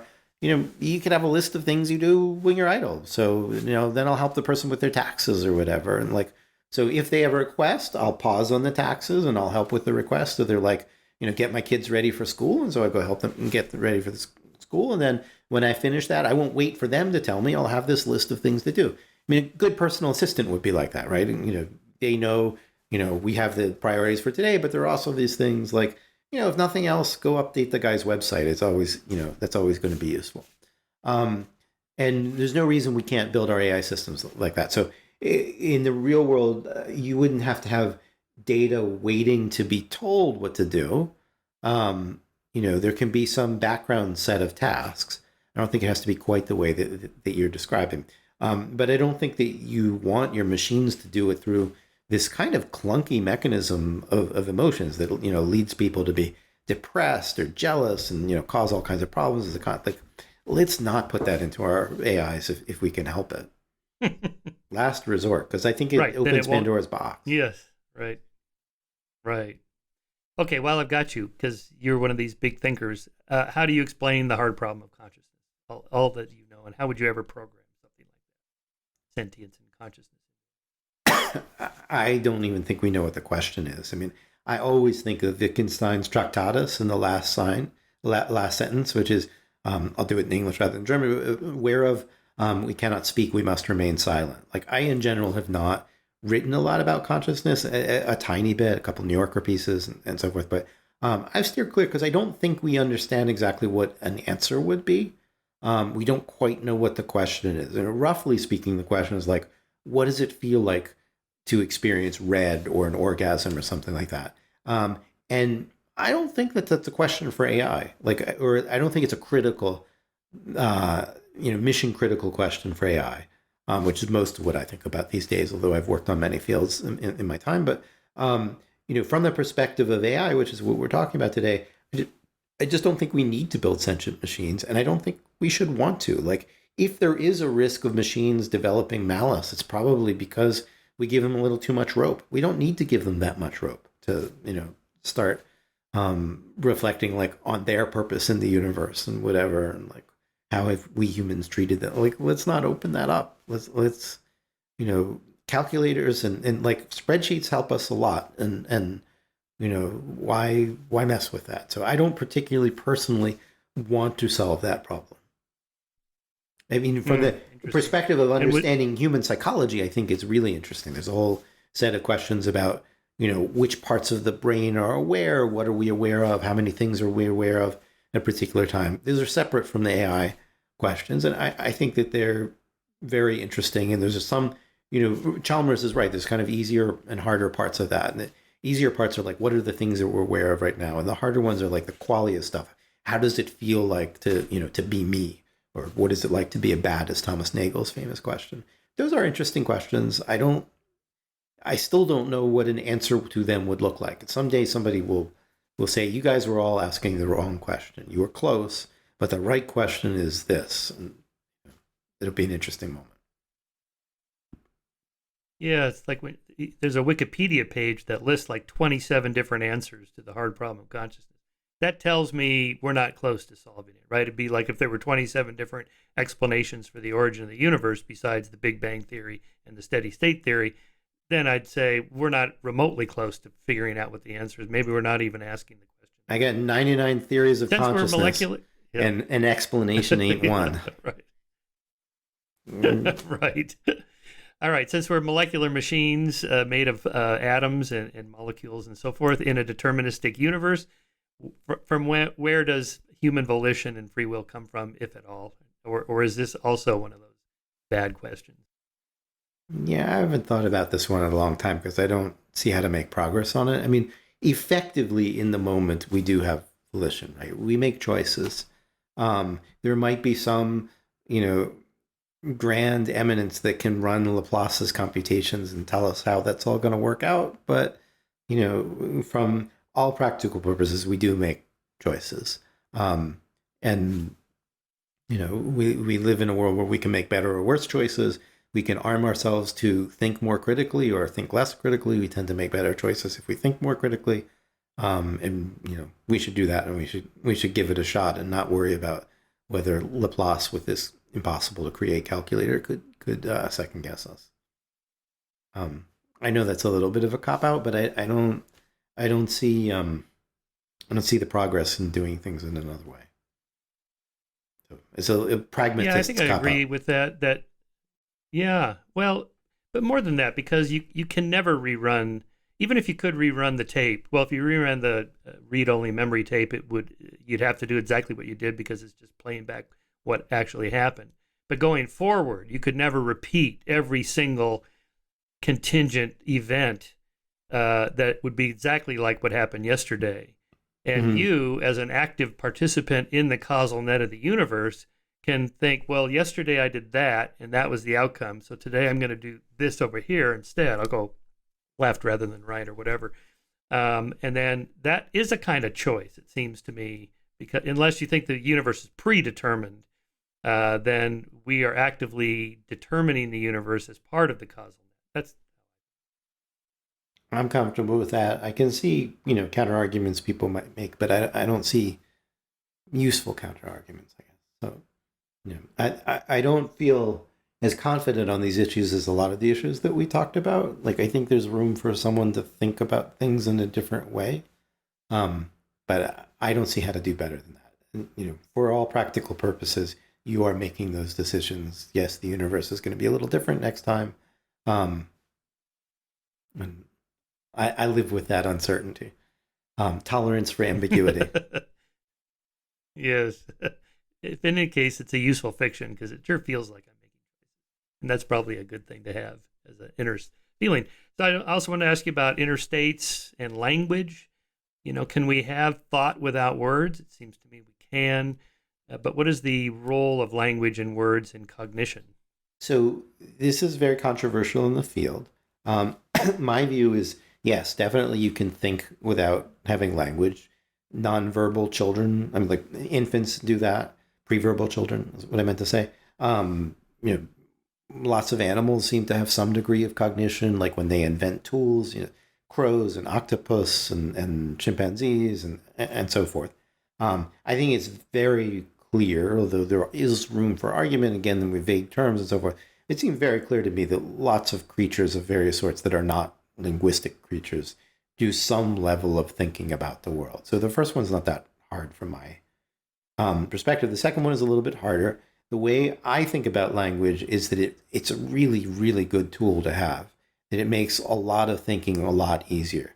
Some of it's just mnemonic, like if I have a word for this, like if I can call this a remote control, that probably helps me, as opposed to if I just think of it as like a white bit of plastic, like, that word may remind me of its function and tell me some of the things that it can do. I think that we maybe don't think in language when we're born, but maybe we think in language by the time we're adults, or even by the time we're small children. And that it's enormously helpful to have a language in order to categorize the world, in order to remember things, and so forth. It doesn't mean that the strong version of the Whorf hypothesis would be true, which is like you can only think in language and you're really controlled by what your language is. It's a little hard to even test those kinds of things because the differences between languages are not that strong. Like all human languages are roughly similar in what they can talk about, and they're all pretty different from computer programming languages. So nobody literally thinks in Lisp or Python or something like that. All of our human languages allow us to think about things like jealousy or satisfaction or the weather and so in some language it might be a little harder. There may actually be a few more words for snow in some Eskimo language than in English, but it turns out it's exaggerated. And so I have to say granulated if I really care. And if I know the word granulated, it probably helps if I'm like a ski instructor or something like that.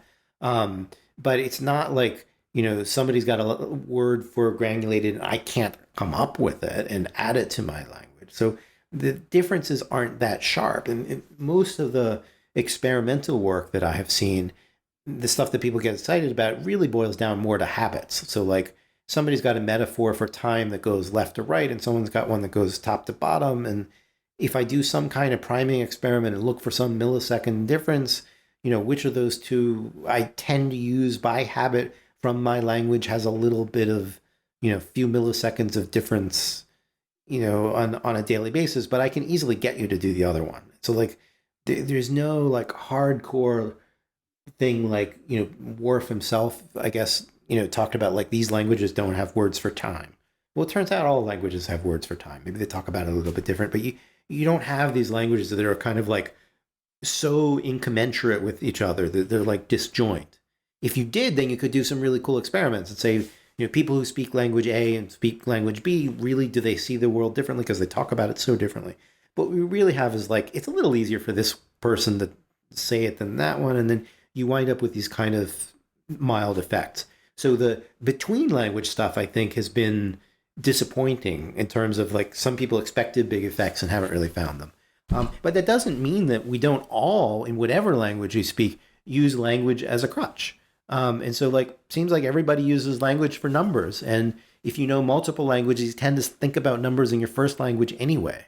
It's become such an ingrained thing because you've practiced your numbers so many times. And so you use it as a crutch. It doesn't mean you couldn't do math in the other language, but it's a little bit more clumsy and so forth. So I think language really helps us to navigate the world. But maybe a metaphor would be it'd be really great to have a screwdriver. If you or let's say really great to have a hammer. And someday you're sitting there, you got a nail you want to drive in the wall, and all you have is a screwdriver. Do you give up? Probably not. You probably whack at it with the screwdriver and use it as a hammer. I mean, depending on the nature of the nail and stuff. But like you can probably use some other tool. Most the like language is really, really effective in helping us organize our thoughts and so forth. Is it absolutely necessary? Maybe not. But it has this very facilitatory role where it helps make most of the things that we do in life easier, or a large fraction of the ones. And it's particularly useful in transmitting culture and training. And like, I'm trying to teach you a little bit about how to think about AI, and I'm doing that almost entirely verbally with a little gesturing of my hands. It's mostly out of frame, and maybe my gesturing of my head and that kind of stuff. Language is a terrific means for conveying information. It's not perfect; like it lacks precision. So I can't tell you. I mean, my brain doesn't even recognize how many millimeters this thing is, and I can only use a certain kind of language to convey that. There are many things for which like bitmaps are a better way of conveying information. Like, what does your room look like? I can send a bitmap and I'll see exactly where those sculptures are relative to, I guess it's a wardrobe in the background and whatever. The bitmap's going to be a lot more precise than me saying there's a painting on the wall, there's a couple sculptures below it, and maybe it's a wardrobe on the other side, and then there's a person wearing earbuds or something like that. On the other hand, sometimes it's fine. Like, I don't really need to know exactly where your earbuds are for most purposes. Like, I can kind of divide the world into, there are people who get on calls like this with earbuds and reduce the echo and make better sound quality for their listeners, and there are people that don't give a shit and make less good quality videos. And I don't care exactly where it is. So language does this abstraction thing. I say that my phone is now on my desk, and that's probably good enough for you. You probably don't really care, is it 2 millimeters closer or further? You might care, like, is it about to fall off? I can tell you that in a kind of qualitative way. So there's a lot of lack of quantitative precision in language, but you get a nice bit of abstraction, and it goes through this narrow channel of voice very effectively. It doesn't require as many bits as a photograph would. So there are trade-offs, but by and large, it's really useful for thought, even if your original thinking as an infant was not in it. Forget to use the example of an internal combustion engine. Can you explain how it works? Hard to do with words, but I can picture it. I can picture the cylinder going up and compressing the gases and exploding. The cylinder pushes down and it turns a cam wheel that is connected to the drive shaft and so on and so forth. But it's easier to just kind of picture it. I feel like I understand it better by visualizing it. Frank Kyle has some interesting, Professor at Yale has some interesting work on that. Pictures give a very false sense of understanding. So like his work was like on helicopters and stuff like that. So you show a picture of a helicopter, and I think they were probably labeled. He wasn't explicitly juxtaposing with language, but like people look at a picture of a helicopter and they think they didn't know how it operates, and they are in no condition whatsoever, either to explain the physical forces involved or to actually operate a helicopter, So pictures can be really deceiving in those terms. I mean, they can also, be very effective in communicating information. And if you wanted to actually teach somebody how a helicopter worked, you'd probably want a picture as well as some conversation around it. So I'm not saying there's no value in pictures, but to the contrary, the value can be less than it initially appears. The picture of a double helix conveyed a lot, and it's still opened up a bunch of questions. So sometimes pictures do convey a lot, but sometimes they don't convey as much as you think they do. Yeah. So in my first round of graduate school in experimental psychology, Doug Navrick was my mentor at Cal State Fullerton. He was a Skinnerian.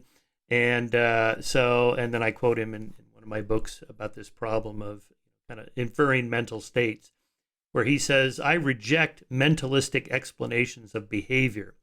In other words, attributing behavior to theoretical constructs that refer to internal states, like understands, feels that, knows, gets it, figures out, wants, needs, believes, thinks, expects, pleasure, desire, etc. The reified concepts that students routinely use in their papers, despite instructions that they could lose points for doing so. And then he, basically saying, like the Skinnerian, it's a black box up there. Yeah. My sympathy is with the students, not the instructor. Let's put it that way. I would be Right. docking the instructor every time he tries to restrict the student's freedom of speech to talk about the mentalistic states on which cognitive psychology is rightly based. I mean, that is what cognitive psychology is, as Hmm. opposed to behaviorism, is appealing to such things. Now, you want to appeal to the ones that actually exist, and we have only indirect access to it. But my reading of 30 years of studying psychology is that those things are useful. And in fact, that the reason why AI is kind of in a failure state right now, I mean, it's making some progress, but I think, in the wrong direction, is because the thing that's popular right now is a black box. So GPT-3, for example, or LaMDA are these systems that are black boxes. We don't really understand what's inside of them. We set them up on the wrong task, which is predicting the next word in a sentence, and then we confuse behavior that's sort of approximately correct most of the time for the thing that we actually want. And so it's like repeating the errors that the behaviorists, including that person whose quote you just read, made 50 years ago. And it's like, I mean, Chomsky answered all of this in the late 50s in his review of Skinner's pro behavior. Like, the arguments against this are known, and sometimes I repeat them, and sometimes Steve Pinker repeats them, or we update them for the modern era or whatever. But the arguments against that stuff are kind of the same as it ever was. You don't really wind up with a compelling explanation of how something works if you just look at the external behavior. And moreover, I would add that if you just learn the external behavior and you try to replicate it in some kind of mimicry box, that it inevitably just doesn't generalize that well. And so you wind up, for example, with traffic driving systems that crash into tractor trailers and jets and people carrying stop signs because they don't have the right internal representations. They don't have a representation Mm. of why the road is the way that it is or what a sign is or whatever. And like, to me, that one's been Okay, so asked the and passage answered. the passage I just read, though, I assume you would apply to an AI system. Like, my Tesla knows that it should do this when, in fact, that's the wrong inference to make because it doesn't. Well, I mean, I don't actually have access to the internals of Tesla, and I think they talk a good Well, game forget about Tesla, just the. any AI system. Yeah. Well, take GPT-3, which I do understand, because more is published about the details of it. I can come back to Tesla if you're interested, but a system like GPT-3, that's right, it doesn't really know things. Like, the language, the mentalistic language of intentions and all of that is, when applied to a system like that, false. Like, it does not correspond to what that system's internal states are. And it is just a black box, but I don't believe that it's true of people. There's a tiny bit of room to say, like, this is an open question, like, in the way that, like, there's a tiny bit of room to say evolution is an open question. Like, nobody has proved natural selection, but there's so much stuff that all converges in the same direction that it's a misuse of the word theory to say that it's a theory of natural selection. It was actually a theory of natural selection.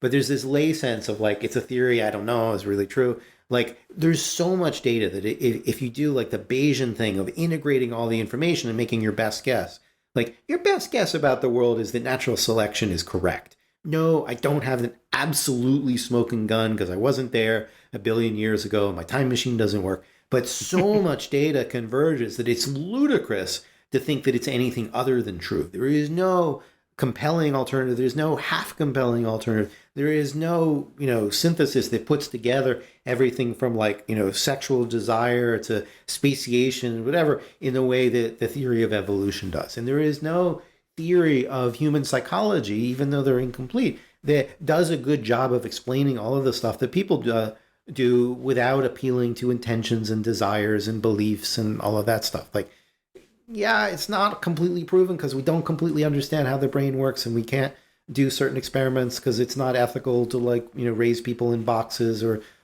cut their heads open or whatever. Like, okay, it's not proven with, like, a capital P in the way that something in math, like, something about four sides in a square are proven, but it's in the sense that scientists care about, which is, like, it is far, far, far better than any other alternative that anybody has remotely conceived of.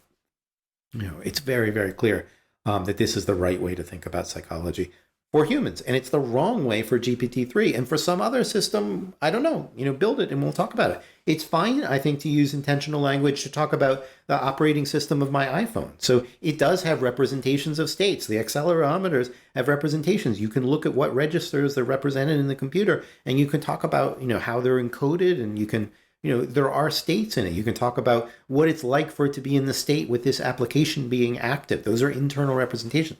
Nobody could program a computer if they believed what your professor there thought. Like, you do have to talk about the states, maybe not with the really laden emotional language of it all, but with a representational language, absolutely. In fact, there's a famous book called so I might be slightly paraphrasing, but our algorithms plus data structures equals programs. Maybe it goes the other way around. Doesn't matter.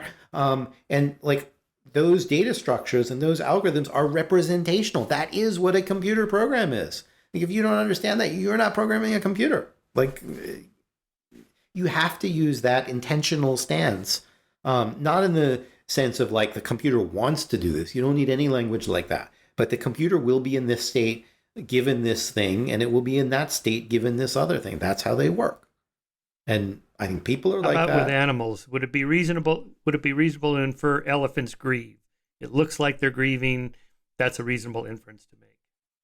On those kind of things, I think that the best that we can do is to realize that we're making a kind of argument of analogy at the moment without understanding mechanism enough. And we can say it's pretty plausible that elephants are grieving because I'm not an expert on that particular one, but because we see them respond in these kinds of cases, because they share a certain anatomy with us that makes us do that. You can make a reasonable guess and still make allowances as a scientist for the things that you don't know, and say, I know there's this shared circuitry. I don't really understand the circuitry even in a person, and now it's in an elephant, and this is a good guess. It's not a certain guess.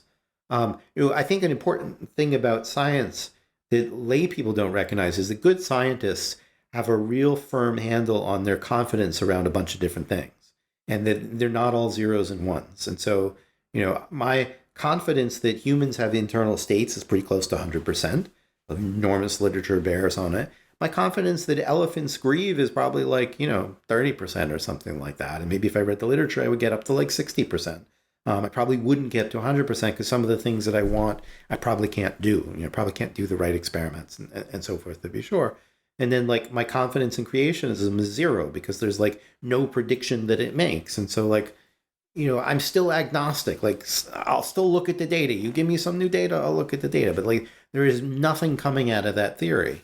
Whereas there are things, the theory that elephants grieve probably makes some predictions which probably turn out to be true about how they behave in a certain circumstance, and they're probably reasonable. And so it starts to look like a plausible scientific theory. And then evolution, it's not just plausible. It's so much weighs in on it that it's beyond plausible. It's this is the team to beat, and there's no reason to think any team will ever beat it. Yeah. There are experiments by animal behaviorist ethologists with elephants in this case, where if you put into their little area where they're living in these kind of controlled environments, different kind of skulls, skull of an elephant versus the skull of some other animals, they poke around and spend more time with the elephant skull as if they kind of recognize that's a member of our species, and it's different than me, and it looks like they're kind of not feeling too good about it. There's some inference there.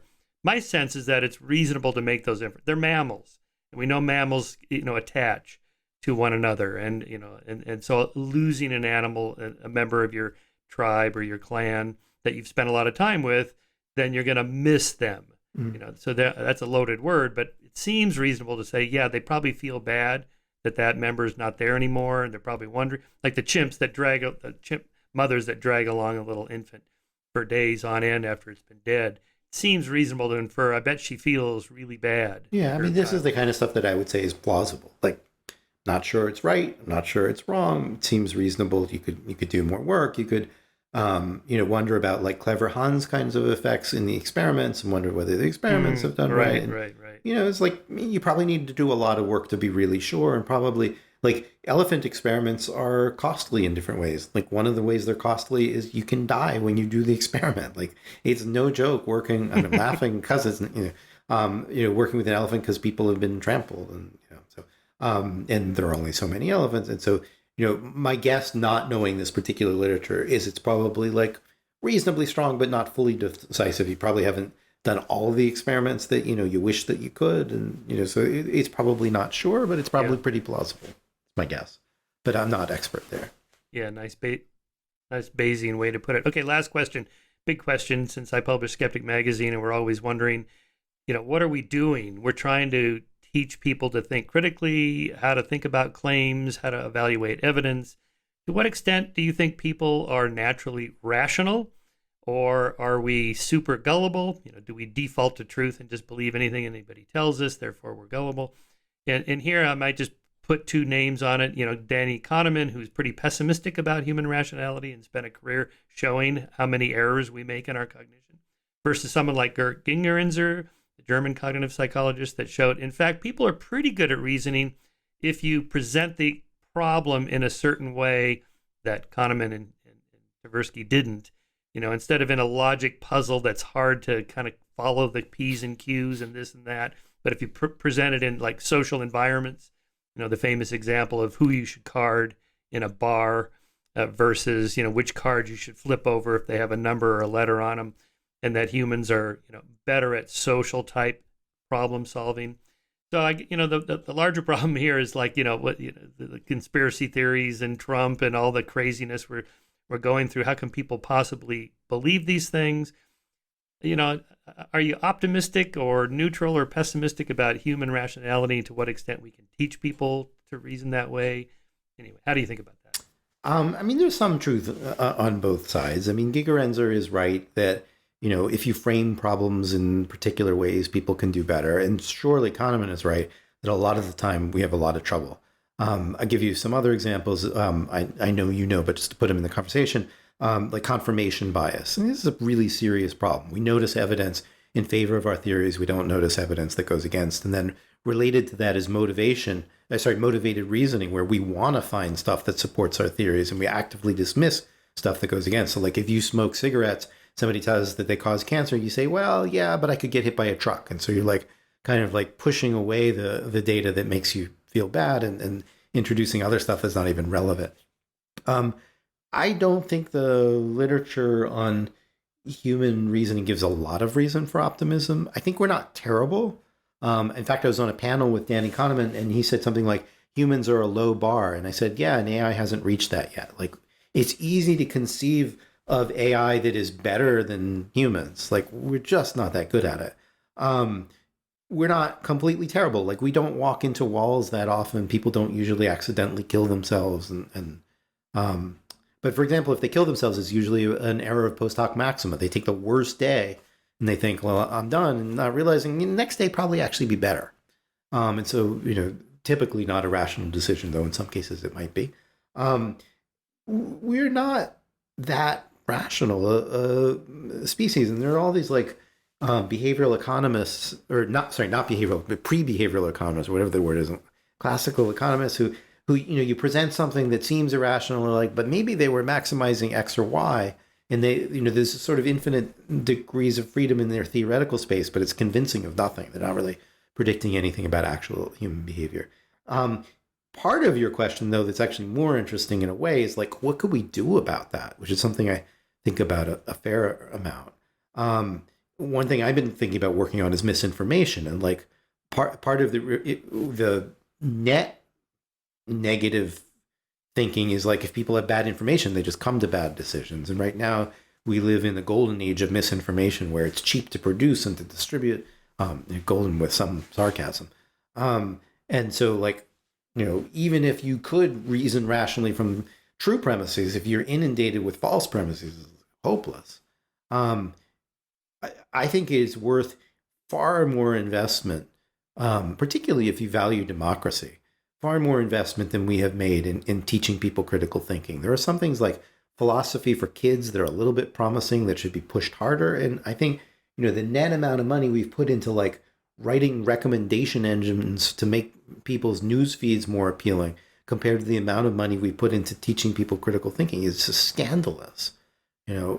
If we put in like 5% of our national budget, which would be a lot, into teaching people to reason critically, maybe we could save democracy. And maybe if we don't, we'd lose it. And so like maybe 5% is worth it if the alternative is descent into fascism.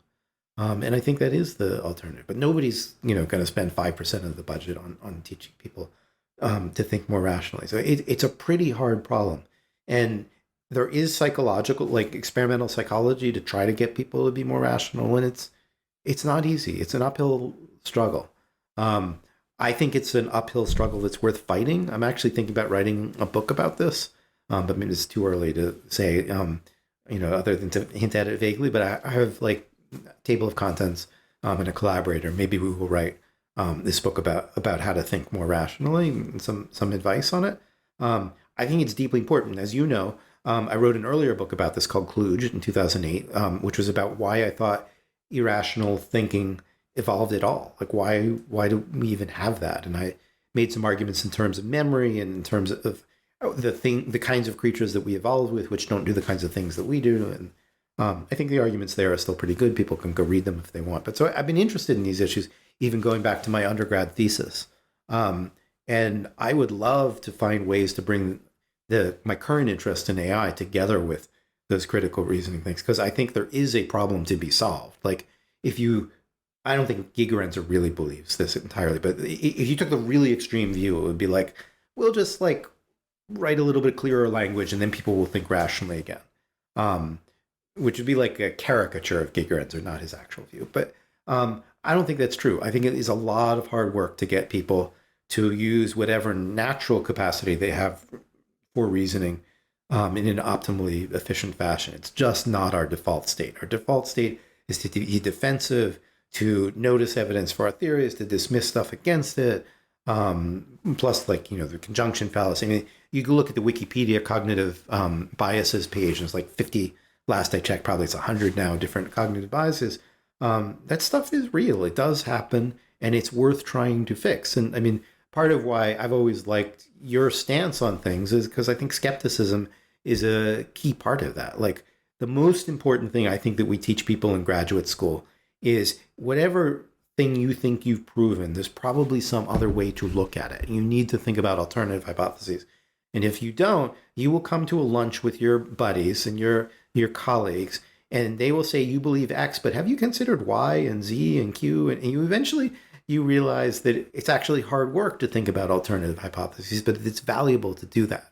And the only way you can really get to truth is to consider alternatives. So I believe X, I'm pretty sure X is right, but somebody else actually believes Y. I should think about why they believe Y. Maybe they're wrong. Maybe I really am right. But until I understand why they've gotten to Y and really put in the time to understand why they got to Y, I'm probably kidding myself that I know X is correct. Like I should really explore Y. And, not only should I explore Y, but I should think, could somebody else come up with Z to explain their way of thinking? And I should put in that time, because I, as a human being, am subject to these biases. Even if I'm a scientist trained in graduate school, probably still got some of that in me.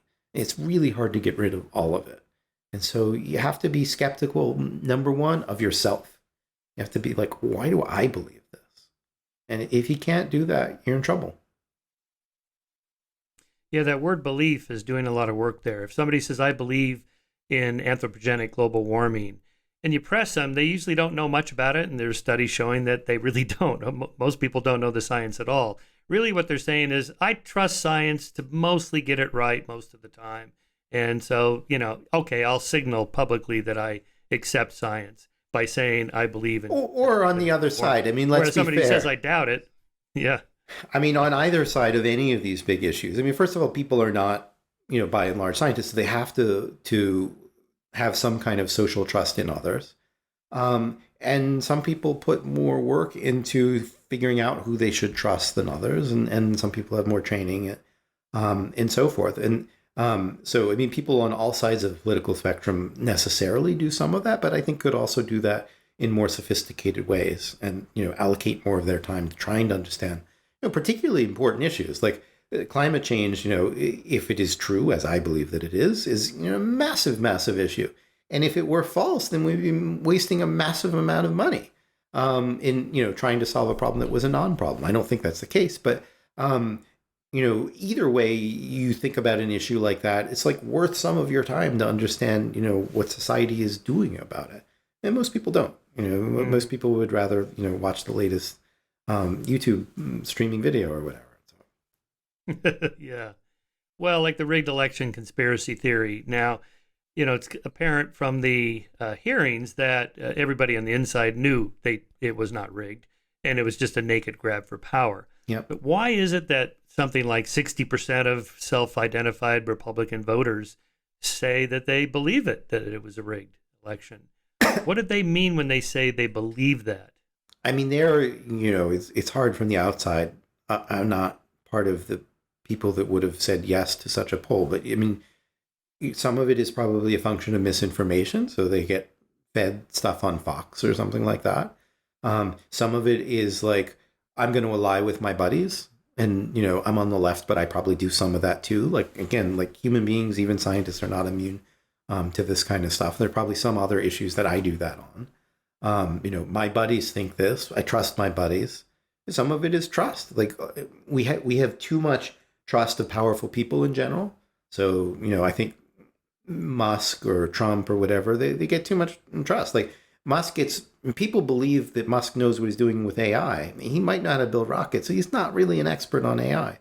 But, you look at a list of top 20 influencers on AI. I like the fact that I'm usually on those lists, but Musk is usually on this list. He hasn't spent as much time thinking about AI as I have. There are other things he knows more about than I do, but that particular one he doesn't, but he's usually on the list. And it's, partly because of like his public placement and money or whatever that he's taken seriously on those issues when, he doesn't have a PhD in AI or cognitive science or something like that. And he hasn't put the time in. So, this is called the halo effect. I mean, maybe we'll get through I have to actually go in a minute, but, we could try to get through all 50 biases in one answer. So there is a halo effect. Somebody has done well in something, or they're good looking and we start to trust them. There are a few actors that like won't give commencement speeches because they're like, I'm just a good looking person who can, say something with emotion. It doesn't mean that I know the answers. But in general, or like, George Clooney is good looking and famous. We should listen to him. I happen to think he's usually right when he talks about politics, but it's, probably because he's talking to other people that he gets his opinions from. Anyway, that's not fair to Clooney, but it wasn't the right example. But there is a halo effect where if we like people in some aspect, we automatically like them. So that's probably part of what's going on. And some of it is a naked grab for power. Like if you really, want abortion to be illegal, which I don't, then it is very practical to get people that will bend rules in order to stack the Supreme Court in your direction. And so maybe you say that you believe this thing that you don't because it's instrumental. So, there are lots of reasons.